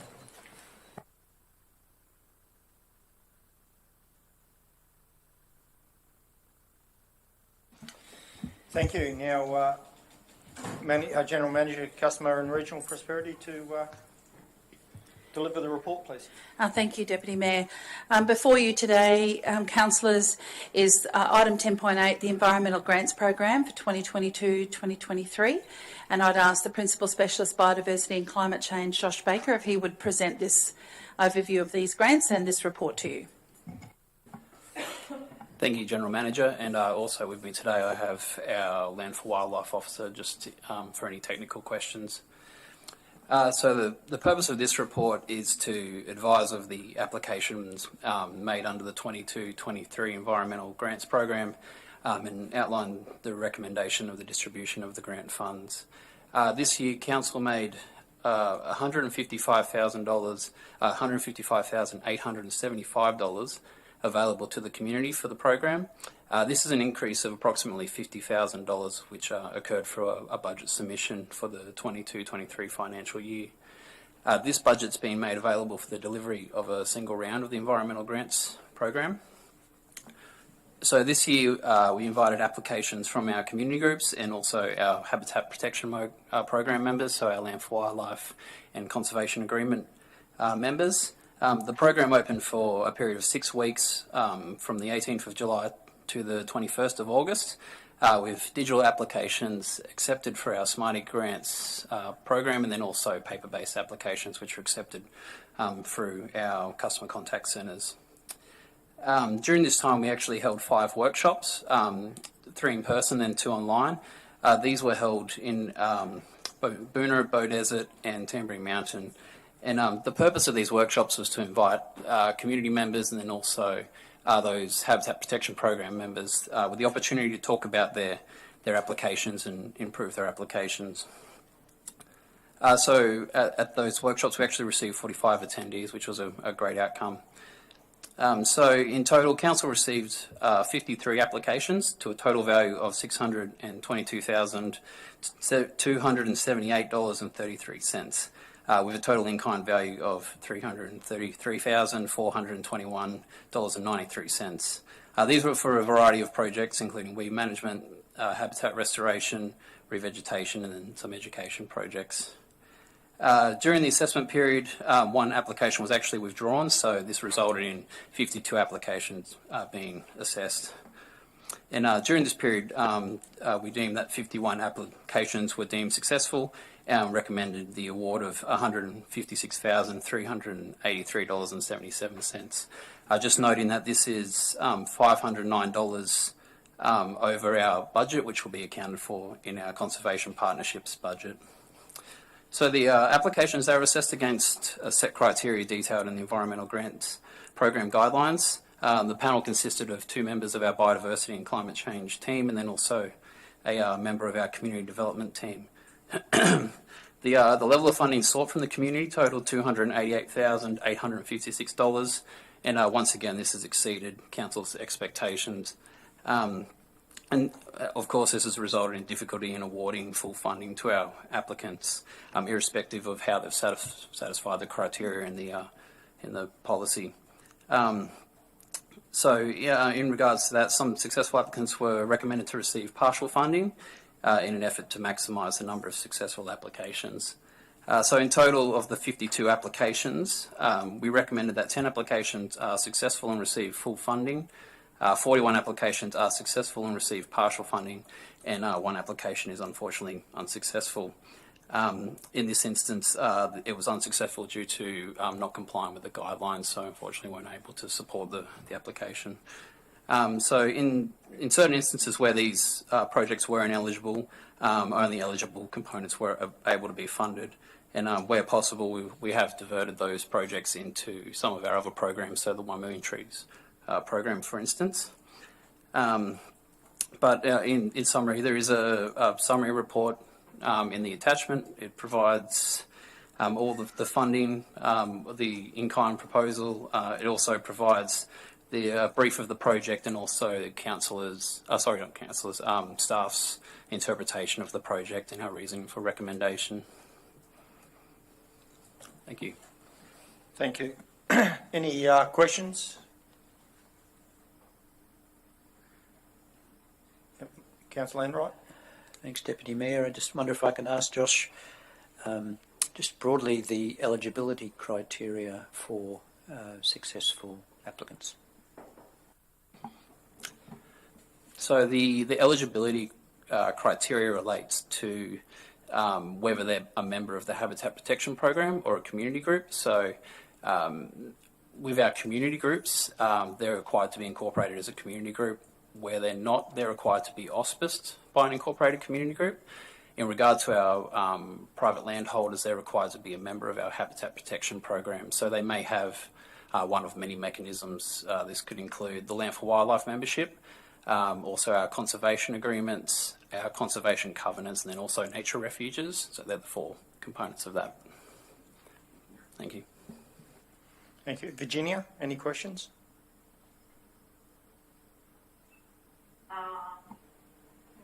No. Oh, No? actually, sorry, there is actually. I'm just wondering about the consultation prior to the grants round opening. The attendance at those workshops and the phone calls that you had, were they fairly extensive or more than what you've usually had? Thank you, Councillor. That's a great question.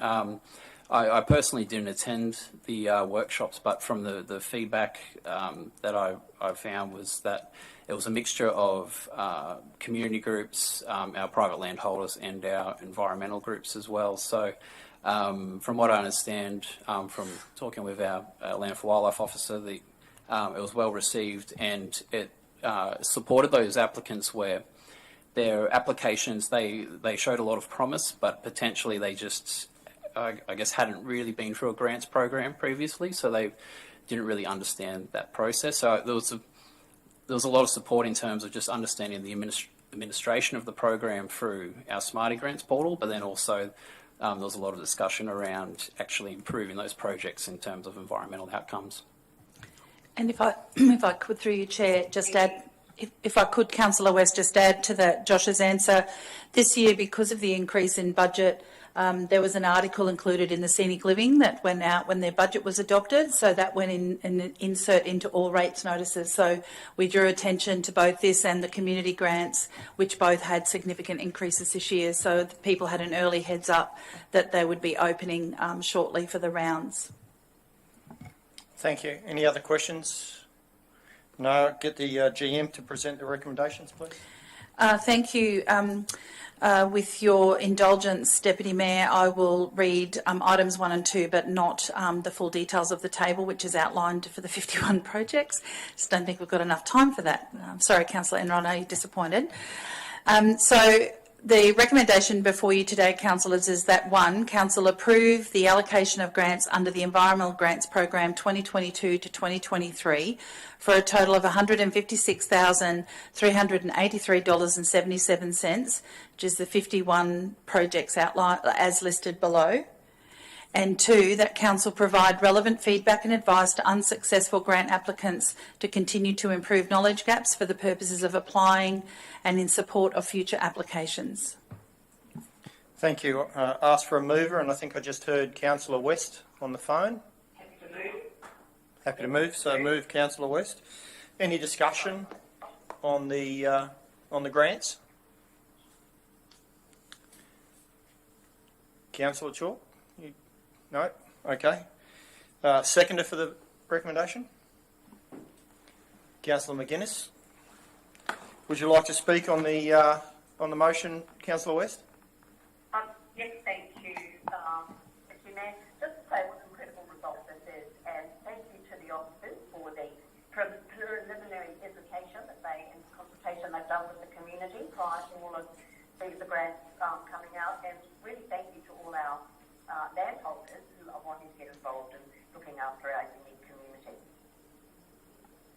Thank you. Anyone speaking again? Thank you. Anyone speaking to speak against the motion? Anyone to speak additionally? Councillor West, would you like to close? No, thank you. Thank you. So put it to the vote. All those in favour? Yes. That's unanimous. Thank you.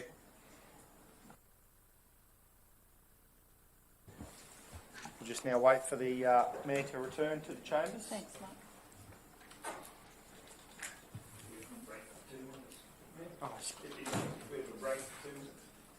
No.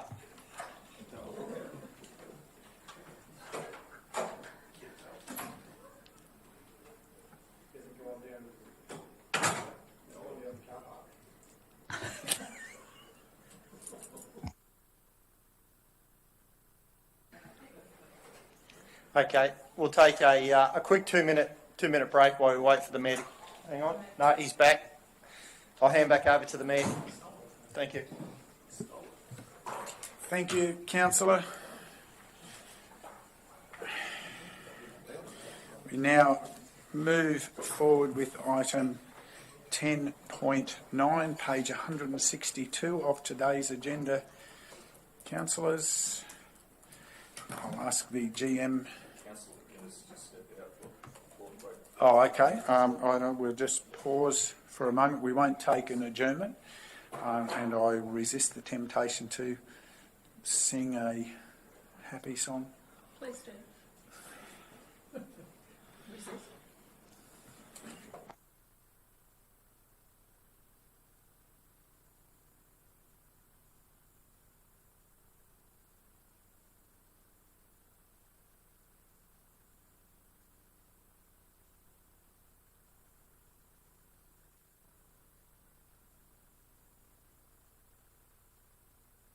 Councillor McGuinness has rejoined us, so GM, if you'd continue, thank you.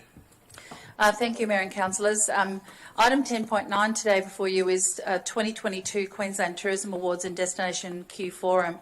I'm pleased to present this on behalf of the Manager, Regional Prosperity and Communications, Brenda Walker, who's unable to be with us this morning. This is a regular report that we bring forward annually. We receive advice around this time of the year, or slightly just a few weeks ago, about an invitation extended from the Chair and the Board of the Queensland Tourism Industry Council for an official representative to attend the prestigious 2022 Queensland Tourism Awards Gala ceremony to be held on the evening of the 4th of November on the Gold Coast.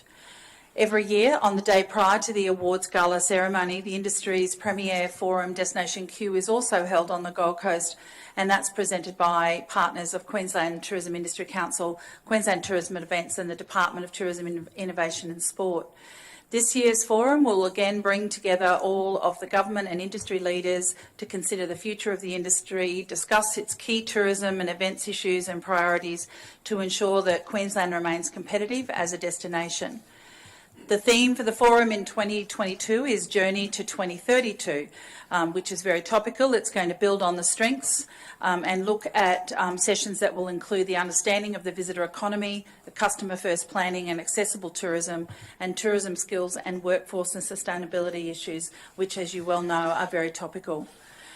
With tourism being one of the two biggest industries within the Scenic Rim, and with Council being an entrant in the 2022 Queensland Tourism Awards this year in the category of excellence in food tourism, it is very appropriate for the organisation to be represented both at the awards and at Destination Q. Typically, we've brought forward to you a recommendation that the Mayor attend both of the forums.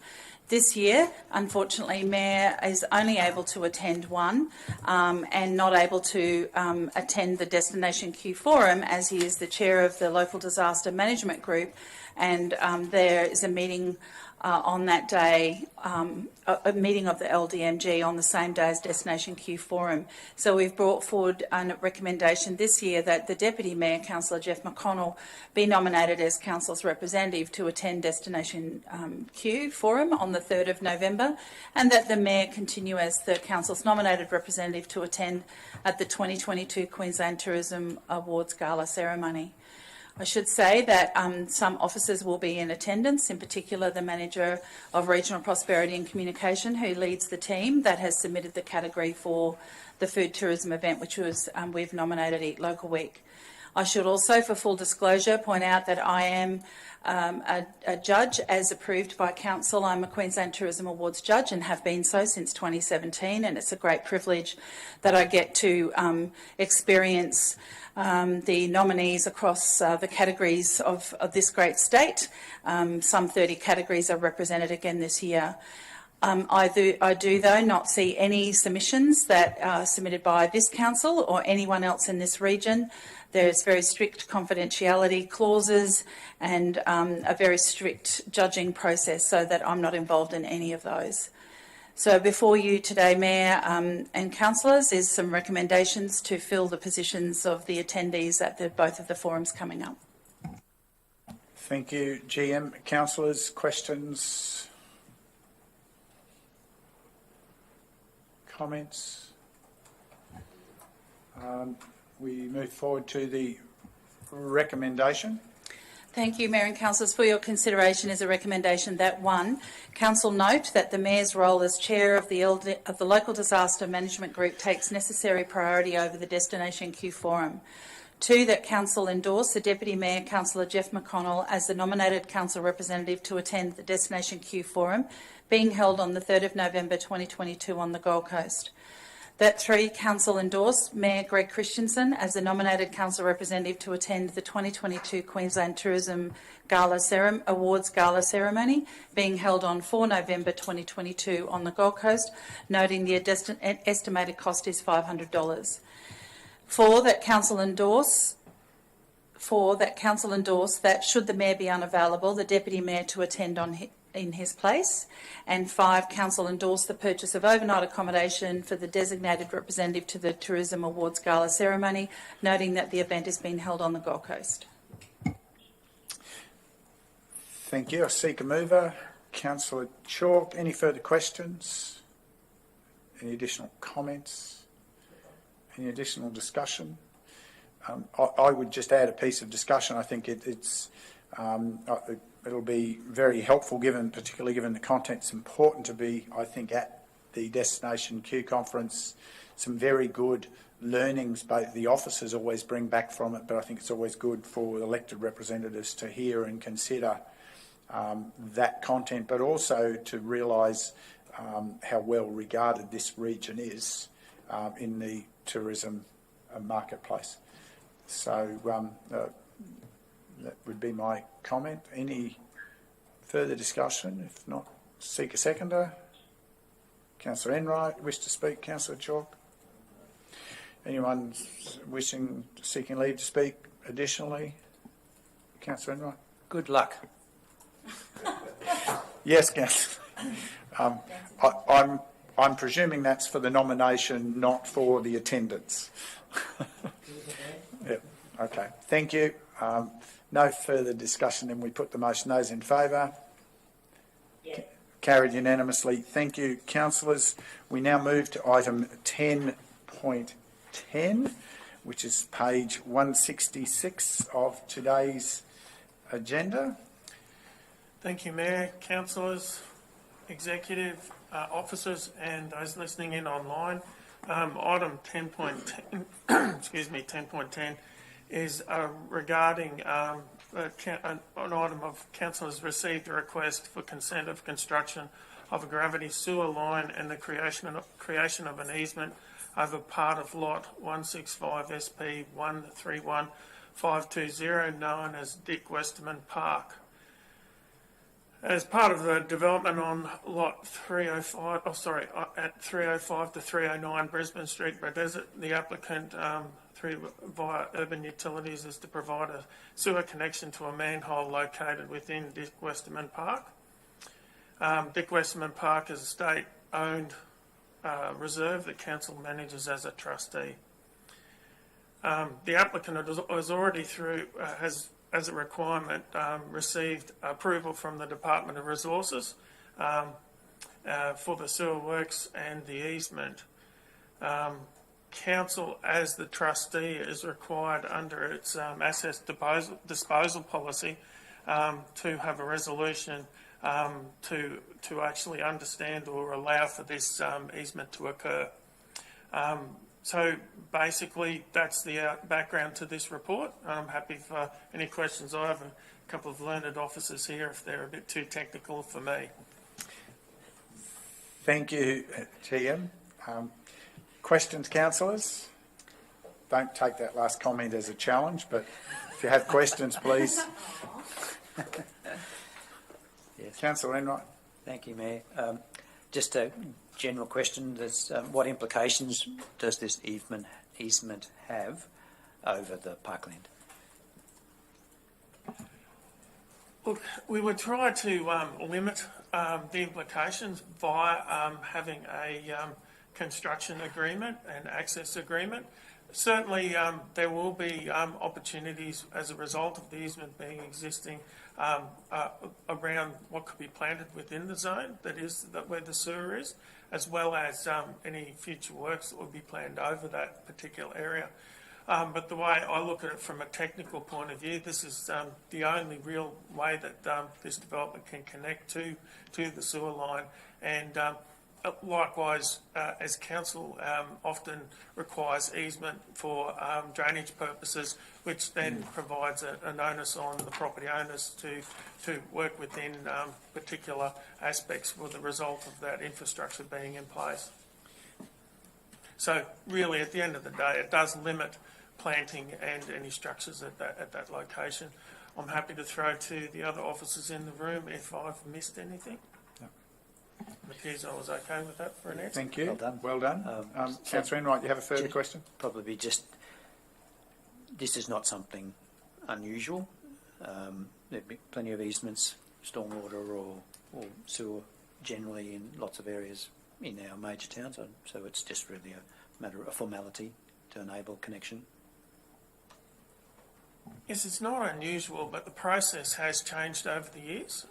So the reality of it is, given that this is a reserve that is a trustee to council, numerous years ago, the requirement of an easement may not have necessarily existed, but that is a new process. But it certainly gives some level of assurance to the utility provider to have some control on what actually occurs within the zone that is the new services being provided.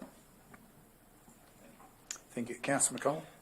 I just note it's in Dick Westerman and the markets are on there once a month. Would they be restricted in their timing to install this piping to not... I notice it goes across the access road where a lot of people park and come into it. Would that be one of the conditions in relation to timing of their putting the pipe in? Certainly would be taken into consideration. I would suggest, given that underboring is probably what's going to occur as far as installation of the Could you just explain underboring? Oh, okay. Underboring is actually you dig a hole either side of the facility and you actually have a mechanical controlled device that actually drills and doesn't actually require you to excavate from the surface. So I would suggest that that would be the technology that would be used in this particular case. And if we specify that there are needs for the entrance to be limited disturbance there, that I would consider that they would certainly be looking at not only underboring under the Brisbane Street, but continue it through to where the access point is. Thank you. Thank you. Any other questions? Not. Introduce the recommendation, please. Thank you, Mayor. The recommendation is that Council as trustee consents to the creation of easement B noted on Survey Plan 332724, which is contained within Lot 165 SP 131520 for sewer purposes. And 2, Council as trustee consent to dispose of part of Lot 165 on SP 280644 as an easement for sewer purposes as a valuable non-current asset in accordance with the exemption provisions of Section 2361A to D of the Local Government Regulation 2012. 3, subject to satisfactory review and amendment, if required, of Urban Utilities proposed easement in gross and the applicants entering into a satisfactory licence for access and construction agreement with Council for the sewer construction, a Form 18 general consent be signed by Council's authorised delegate, and 4, the applicant be required to reimburse all costs incurred by Council associated with the creation of the easement and licence for access and construction agreement. Seek a mover, councillors. Councillor Enright, thank you. Any additional questions? Mayor, if I may, just on part 2 of the recommendation, the wording of consent to dispose of part of, that's a standard item, I assume. What does that mean? So you're just seeking clarity, you're not just... That is the wording that's contained within the Local Government Act with regard to the disposal of a non-current asset. So the reality is, as mentioned but not in detail within the report, it's treated as this because we are trustee of the reserve. It's treated as a disposal under that section of the Act. So those words actually are reasonably standard as a result. Thank you. Thank you. Any further questions, comments, discussion? It's Seek the happening. seconder. It's the happening place of, but is it with Yeah, so clearly much it's happening in that the section of the town? So great. So seek seconder. Councillor McGuinness. Wish to speak further, Councillor Enright? Thank you, Mayor. I think it's important that we do recognise that there is growth and development right across our region. Today we've seen 2 examples of investment in our region, and I think it's important that we do provide assistance to allow appropriate connections to enable it to progress. So good work. Thank you. Anyone wishing to speak against? Anyone seeking leave to speak additionally? Not we put the motion. Those in favour? That's carried unanimously. Thank you, Councillor West. I heard you. We move to item 10.11. Thank you, officers. And we turn to the GM Council Sustainability for item 10.11. Thank you, Mr. Mayor, and good afternoon to everyone, including those listening in via the digital gallery. As you've indicated, 10.11, this is a fairly straightforward one, but essentially seeking consideration from Council to make a slight amendment to the debt policy. What occurred when the original debt policy for the 2022-2023 financial year was presented to Council, there was proposed borrowings, which was incorporated as part of the financial modelling for capital works for the year of $2 million. Ordinarily, as per our normal long-term financial parameters, that should have been taken out on the 20 years rather than what was reflected in the current policy. So, as the report indicates, it's just a slight amendment to reflect that accordingly. And following that, the process is normally that the council submits the application to the department, and QTC assess that application and provides notifications to us prior to the end of financial year, prior to June next year. So. And thank you, GM. And just for clarity, in the marked up version, page 183 of 208, you see that change showing there in the table of new borrowings. That's correct, Mr. Mayor. It's gone from 6 years to 20 years. Thank you. Councillors, any questions? So we hadn't actually borrowed against that at this stage or made any interest payments?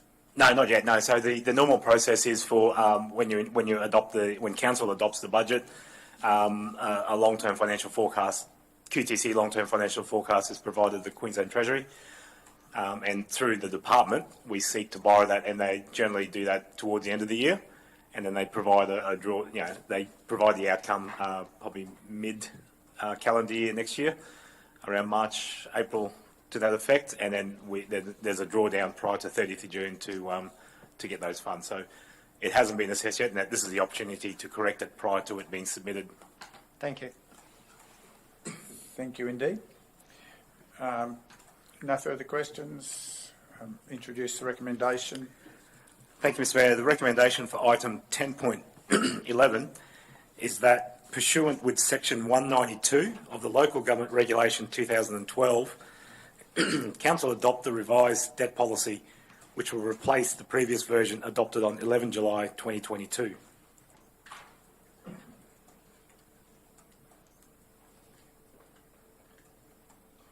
You're right. Continue. Thank you. You've finished. I'm just sorry. I'm just got a GM choking over here. I'm just making sure he's finished. Thank you. Seek a mover. Councillor Chalk. Any questions, councillors? Any comments? Discussion. Seek a seconder. Councillor McConnell. Sorry, Councillor McConnell beat you this time. Councillor West. Councillor Chalk, any speak to? Anyone seeking leave to speak additionally? If not, we put the motion. Those in favour? Yes. Thank you. That's carried unanimously. Move to item 10.12, page 190. Thank you, Mr. Mayor and councillors. And yes, 10.12 is the Council Monthly Financial Report for September 2022. I guess, with the blink of an eye, we're 3 months into this financial year, and that's certainly gone fast. As part of the report, ordinarily it's quite detailed in nature, and as per normal, I'd just like to sort of highlight some key aspects that I think are worthy of bringing to the attention. First and foremost, I guess, for the month of September, Council maintained all the necessary assurance financially, and our obligations to meet our financial requirements have been maintained through the month. As per contained in the report, we're seeing continued positive trends around development and building-related activities within the region, and in part that's greatly contributed to an increase of forecasted revenue through our fees and charges to the amount of about 544,000. And when I looked into that further, even when I compared it from the previous month of August, we've seen an extra 186,000 this month alone for the period of September alone, added as against to what was budgeted. Now, we did increase the budget last year to accordingly cater for that increased activity, but this is increase on that increase. So it is quite pleasing to look at that as a metric, that there's continued interest and vigour within the region. We've seen the operating expenditure be around 878,000 ahead of budgeted forecast, meaning that we've spent more than what we originally budgeted for. However, this is in part mainly to do with the unbudgeted expenses associated with the counter-disaster and emergent works that were with the recent declared weather events. Now, those amounts amounted to about 762,000, and they'll be recognised when the council considers the September budget review. So in that accord, if you net that amount off with the total over expenditure, you're back to near budgeted levels. And I guess if we look at page 611 of the report, or 198 of the agenda, you can see the outline of those movements within the operational side of things. And I guess from a capital side, it's pleasing to see what a break in the weather can do. We've seen on the from the financial aspects more so, and I'll certainly provide to Chris to give a brief update around the delivery, but we see that from a finance point of view, as opposed to previous months, we're actually seeing $5.48 million ahead of budgeted expectations when it comes to capital expenditure. That's just the finance. That's just sort of the finance side, but it is pleasing to see that with a bit of break and the guys being able to do and get some action done, that we can certainly look to get things achieved. And not putting a damper on things, I might hand it over to Chris to provide some updates on that. Yeah, thank you, Oliver. I will firstly say that it's planned to bring a detailed update to the next round of council meeting to talk through more specifically on how each of the projects are being or at what stage they're in delivery. I will certainly endorse what Oliver has said there with regard to we have had some interruptions to weather, but not to the extent we did during the last 3 quarters of the previous financial year. We still do have the shortage of resources, materials, and ongoing supply chain issues with a number of projects, and we're certainly seeing those impacting our ability to plan works in a manner that we would be accustomed to. I will say I spoke to one of our technical officers this morning, and in his 35 years of experience of working in local government, he's not actually seen what the what he sort of, not his words, but my interpretation of his words of the perfect storm of all the things that are currently impacting us at this point in time. But having said all that, it is good to see that we have been able to improve on our delivery side of on our capital, and there will certainly be quite a number of changes through the September budget review around our DRFA response to the May flood event, which we're still compiling submissions, but we certainly have an understanding from an operational point of view of the emergent works impacts. Thank you, Oliver. Thanks, Chris. And Mr. Mayor, the last point I'd like to sort of highlight is on page 202 of the agenda, or page 1011 of the report, and this is around the council expenditure by location. I guess from the expenditure within the region perspective, we've seen that out of the contestable $28.2 million in year-to-date expenditure, $6.6 million has been spent with businesses and suppliers located within Scenic Rim. I mean, that represents it's around 23.4%. It seems relatively low, but when I looked into it further, I compared the same figure to this time last year, where as of September, council had only expended $4.7 million with local suppliers, and more importantly, if people recall back to the 30th of June report, that showed the total expenditure in the region for 2021-2022 was only 6.1. So, year to date, we're around $1.9 million more in what we've spent to date for those 3 months than we did in the full year for 21-22. Additionally, when I looked in further into some of those statistics, we've got a total of around 227 individual suppliers that we're currently engaging in varying levels of transactions throughout the region. So it's pleasing to see that there's an increased element, and we've still got 9 months of the financial year, so we'll certainly eclipse what we spent in 21-22 in this financial year alone already. They're the key highlights, Mr. Mayor, unless there's any other points that require further clarification. Questions, councillors? Just if I could, Mr. Mayor, Councillor McConnell, on page 193 of the report, or it says page 1 of 11 of the internal report, the capital expenditure is $5.484 million higher than the budgeted expectations. And the wording that's in there is VATV business, but as a business park development, 0.9 of a million or 900,000 ahead of budget. Can you just explain ahead of budget? It's the first time I've just searched through the other ones that we've used that. Is that the project is ahead of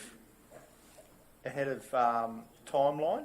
That's correct. When it comes to phasing, so over the 12 months, generally what the officers will put in their phasing throughout those 12 months is indicative of how they sort of forecast that to fall. So I guess what we're saying here is with some originally with some bleak weather forecasts and whatnot, with a bit of clearing, they were probably able to achieve more work than what they were originally intending for these first few months. So I'll give it to Chris if he's wanted to provide further technical. But you've done well, Oliver. Thank you. Yeah, it's just I noticed that the VATV, Capital Works Kerry Road, and the grant funded programs are ahead of budget.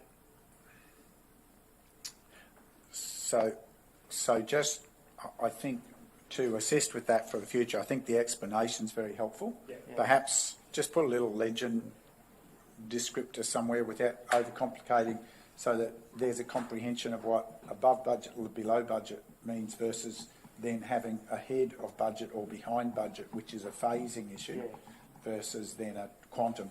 Above or below I'm taking as a quantum issue, whereas ahead or behind is a phasing issue, which might help. Somewhere there, just as a piece of additional clarity that so there's no confusion in that language. Yeah, and to try and provide a bit more clarity to that, Mr. Mayor, if we look at page 199 of the report, or 7 of 11, it goes in to show in a roundabout sense what the revised year to date and the actuals were, and it gives you some of that variance where it's plus and minus as to the program. So hopefully that provides a bit of. And that's a helpful reference to it as well. It's just getting the interpretation of the word language versus the numbers tables. Thank you. Second question to Ola, if I could. Could you just give us a more of a detailed breakdown of the rate debts or debitors? Yes. So we're looking at page 203 of the agenda, or page 11 of 11 of the report. I think it is. Yep, 203. From a high-level sense, I guess what the report indicates there, there's, as of 30th of September, there's $6.846 million in outstanding rates and charges. Of that amount, there's 3.225 that relates to the current levy. Now, that 3.225, we split it up because generally there's a vast majority of that is on a recognised payment plan, so they're paying in arrears. However, looking into some of those analytics further, when we refer to that 6.846 million, three of that amount, when we try and break it up in terms of the demographics and the types of categories that amount contributes to, is that what you're trying to see? With split between residential and thing. So I guess from what I analysed, 79% of that outstanding amount relates to the predominantly the residential. That incorporates category ones, your principal place, non-principal place, as well as your rural residentials. And more specifically, $2.292 million in outstanding relates to principal place of residence, or around 46.7% of the total general rates outstanding. $1.216 million relates to other residential, including the non-principal place and the development lands and things like that. And only around 367,000 relates to rural residents. That's both principal and non-principal.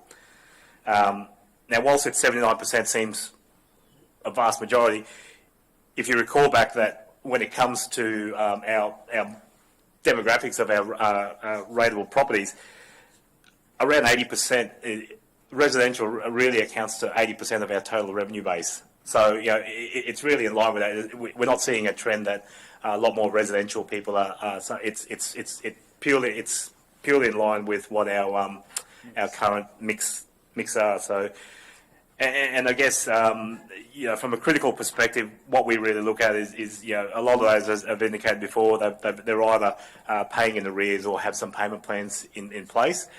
In a closer analysis, there are some properties in there that will require attention at some point in time, whether they're outstanding or limited payment transactions for the last 3 years, or delinquent in nature. And of those, there's around 55 properties that are amounting to about 953,000 that we'll be providing an additional report to council at a future date to seek consideration on what powers under the legislation that can be applied and considered for those properties. So in a critical sense, while $6.8 million seems a big figure, really the ones that are fairly critical are the ones that 953,000, where I guess council have the powers within legislation to appropriately deal with those types of accounts accordingly.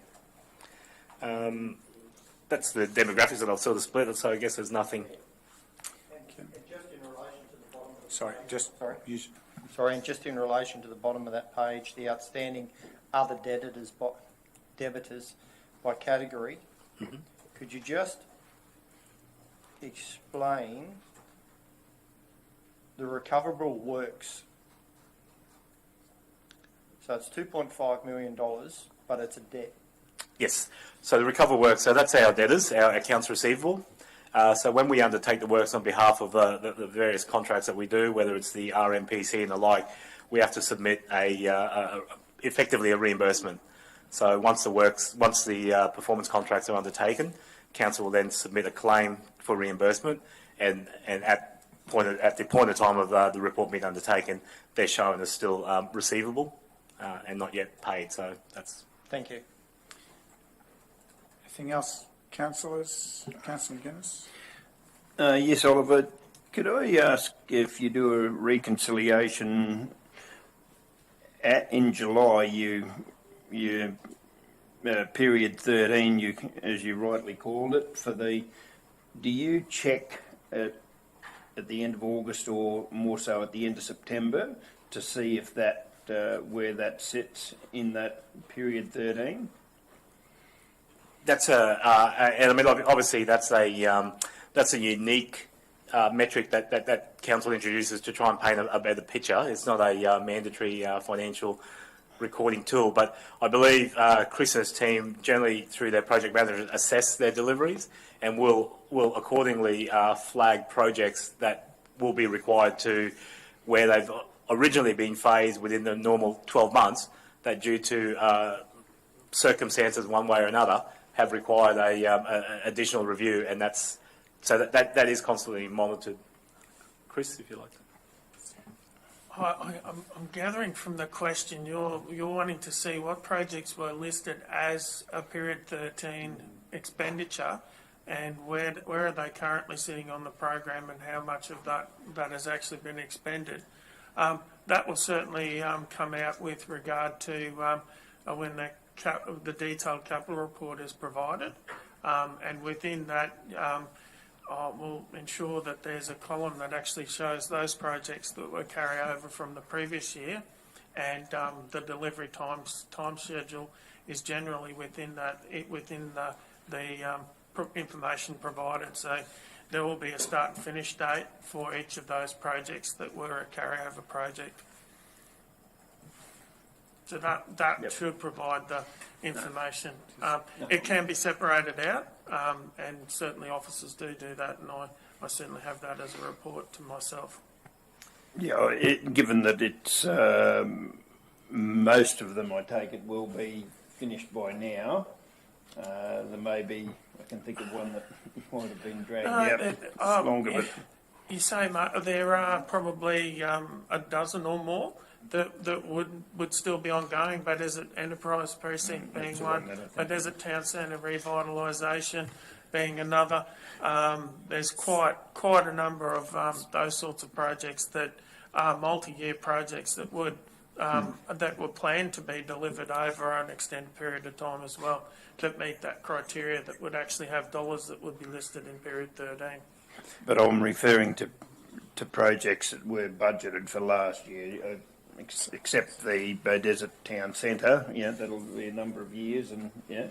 But the others, where is the capital spent last year, or into the first? Has it been finalised now for the projects for last year?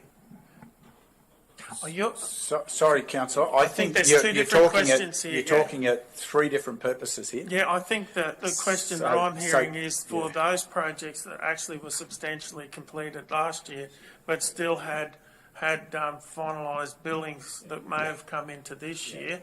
Yes, those projects would certainly would, and I say this with understanding that we do have some suppliers that may not necessarily get the billing into us in a timely manner, but yes, you're correct. Those projects that were substantially completed last year but still waiting on billing would certainly, the majority would have been paid by now. So just to close that out, the context of the so-called 13th month is an identification of all amounts, particularly in the capital space, that were not going to be expended as per budget in the prior year.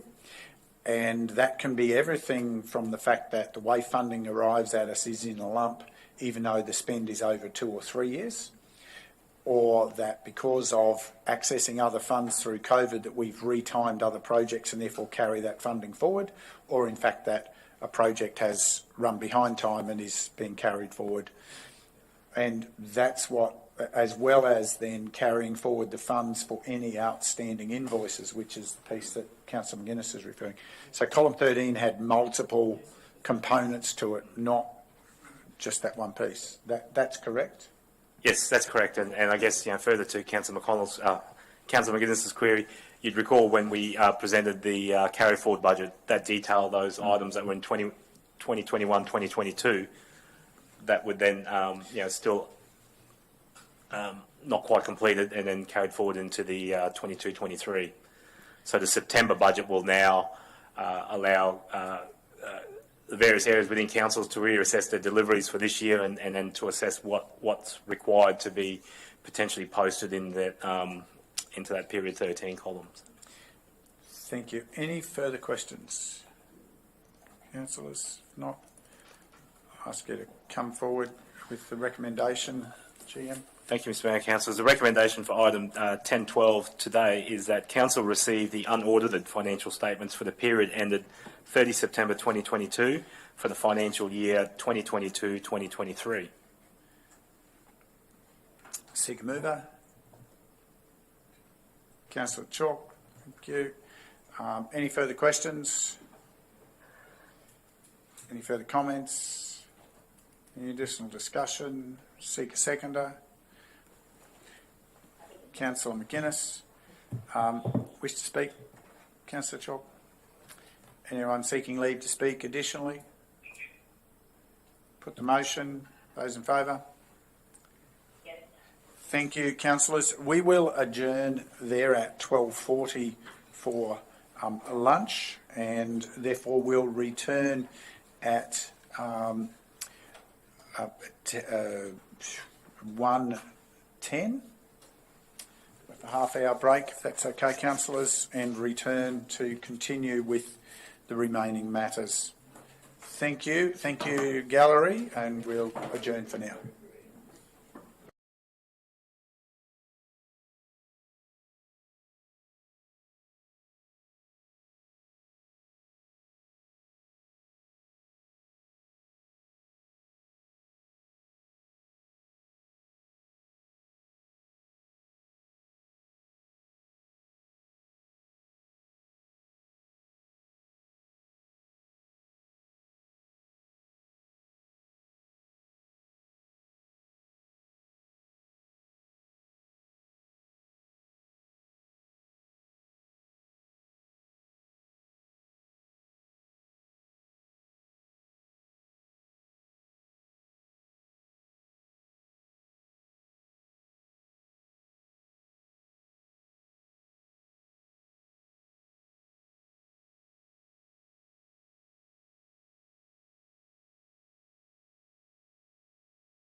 Okay.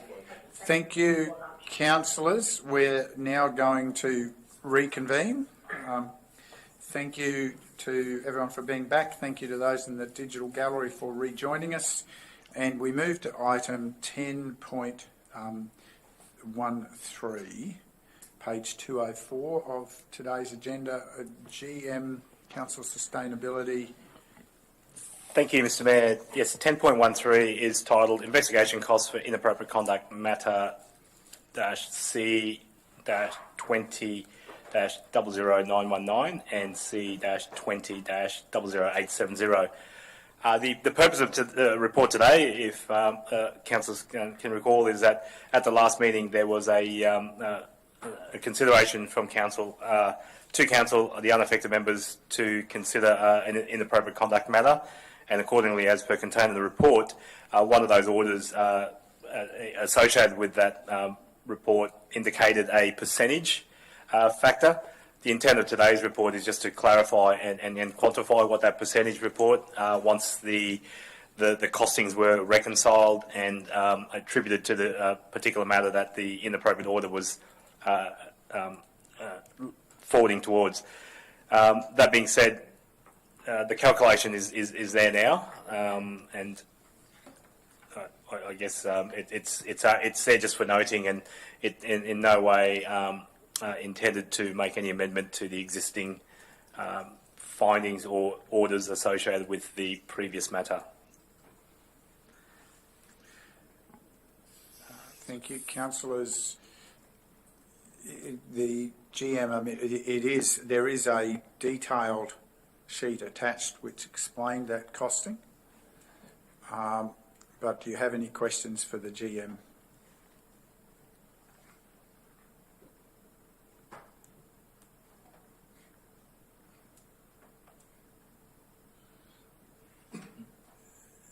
If not, GM, move ahead with your...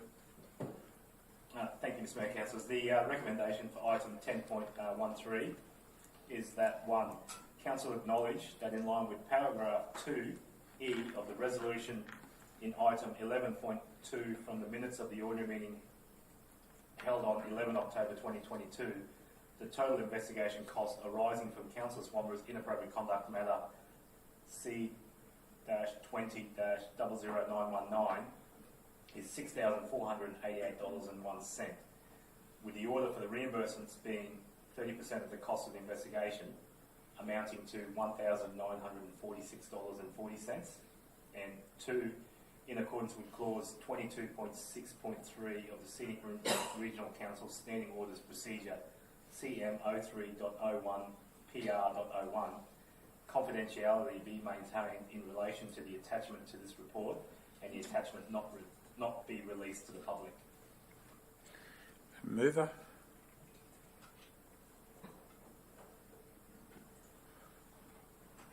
Councillor, thank you. Councillor West. Any further questions for the GM?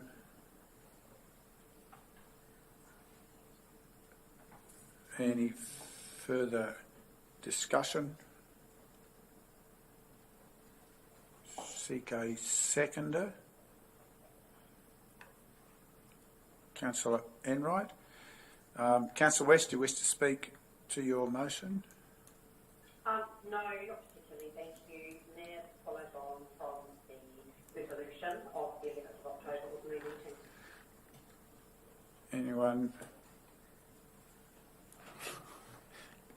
Fractions like. Anyone seeking to speak against the motion? Speak additionally? Then put the motion. Those in favour? Yes. That's carried unanimously. Councillors, we have one item listed for confidential today, and it's listed so under the provisions of section 254J3E,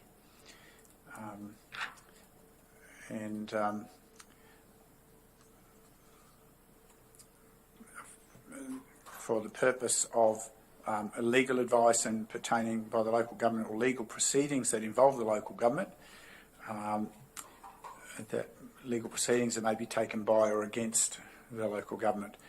So, councillors, I seek a motion to go into closed. Councillor McConnell. I don't think that needs discussion. Seconded, Councillor McGuinness. Any further speak to your motion, councillor? Anyone wishing to speak against? Speak additionally? Those in favour? Yes. Thank you, councillors. We move into closed session gallery. We will endeavour to return to you. I'm not going to go for the half hour from here. I'm going to actually say we'll try to return on the quarter hour. And if that's not therefore at 1:30, it'll be at 1:45 or then at 2. So that'll allow us to speed up some of that time. Thank you. And we bid you temporarily good afternoon.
Thank you.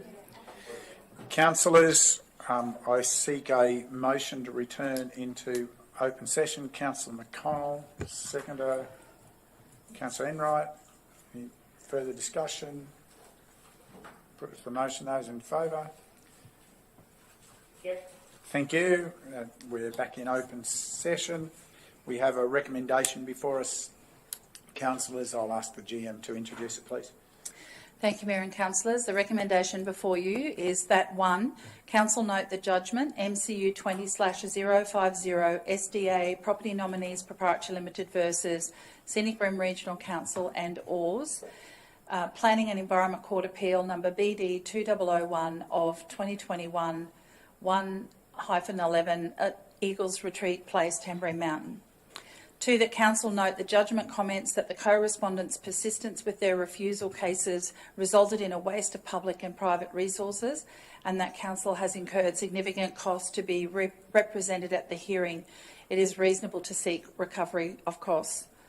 3, that Council note that finalisation of the matter will include preparation of draft conditions and cost applications for the Court's consideration. And 4, that in accordance with clause 22.6.3 of the Scenic Rim Regional Council Standing Orders, procedure CM 03.01 PR.01, confidentiality be maintained and this report not be released to the public, noting that at the conclusion of the Planning and Environment Court process, orders will be issued, which will be publicly available. Seek a mover, councillors. Councillor Enright. Any questions, councillors? Any additional discussion? Seek a seconder. Councillor McGuinness. Wish to speak? Councillor Enright. Thank you, Mayor. I think given the circumstances, it is reasonable to progress this action for the benefit of all our ratepayers. Thank you, councillor. Anyone wishing to speak against? Anyone seeking leave to speak additionally? And we put the motion. Those in favour? Yes. That's carried unanimously. Thank you, councillors. That brings us to the end of the agenda for today's meeting. So thank you to those who joined us in the gallery today. Thank you, officers, for the preparations, and thank you, councillors. And we close the meeting at 1:47 p.m. and bid you good day.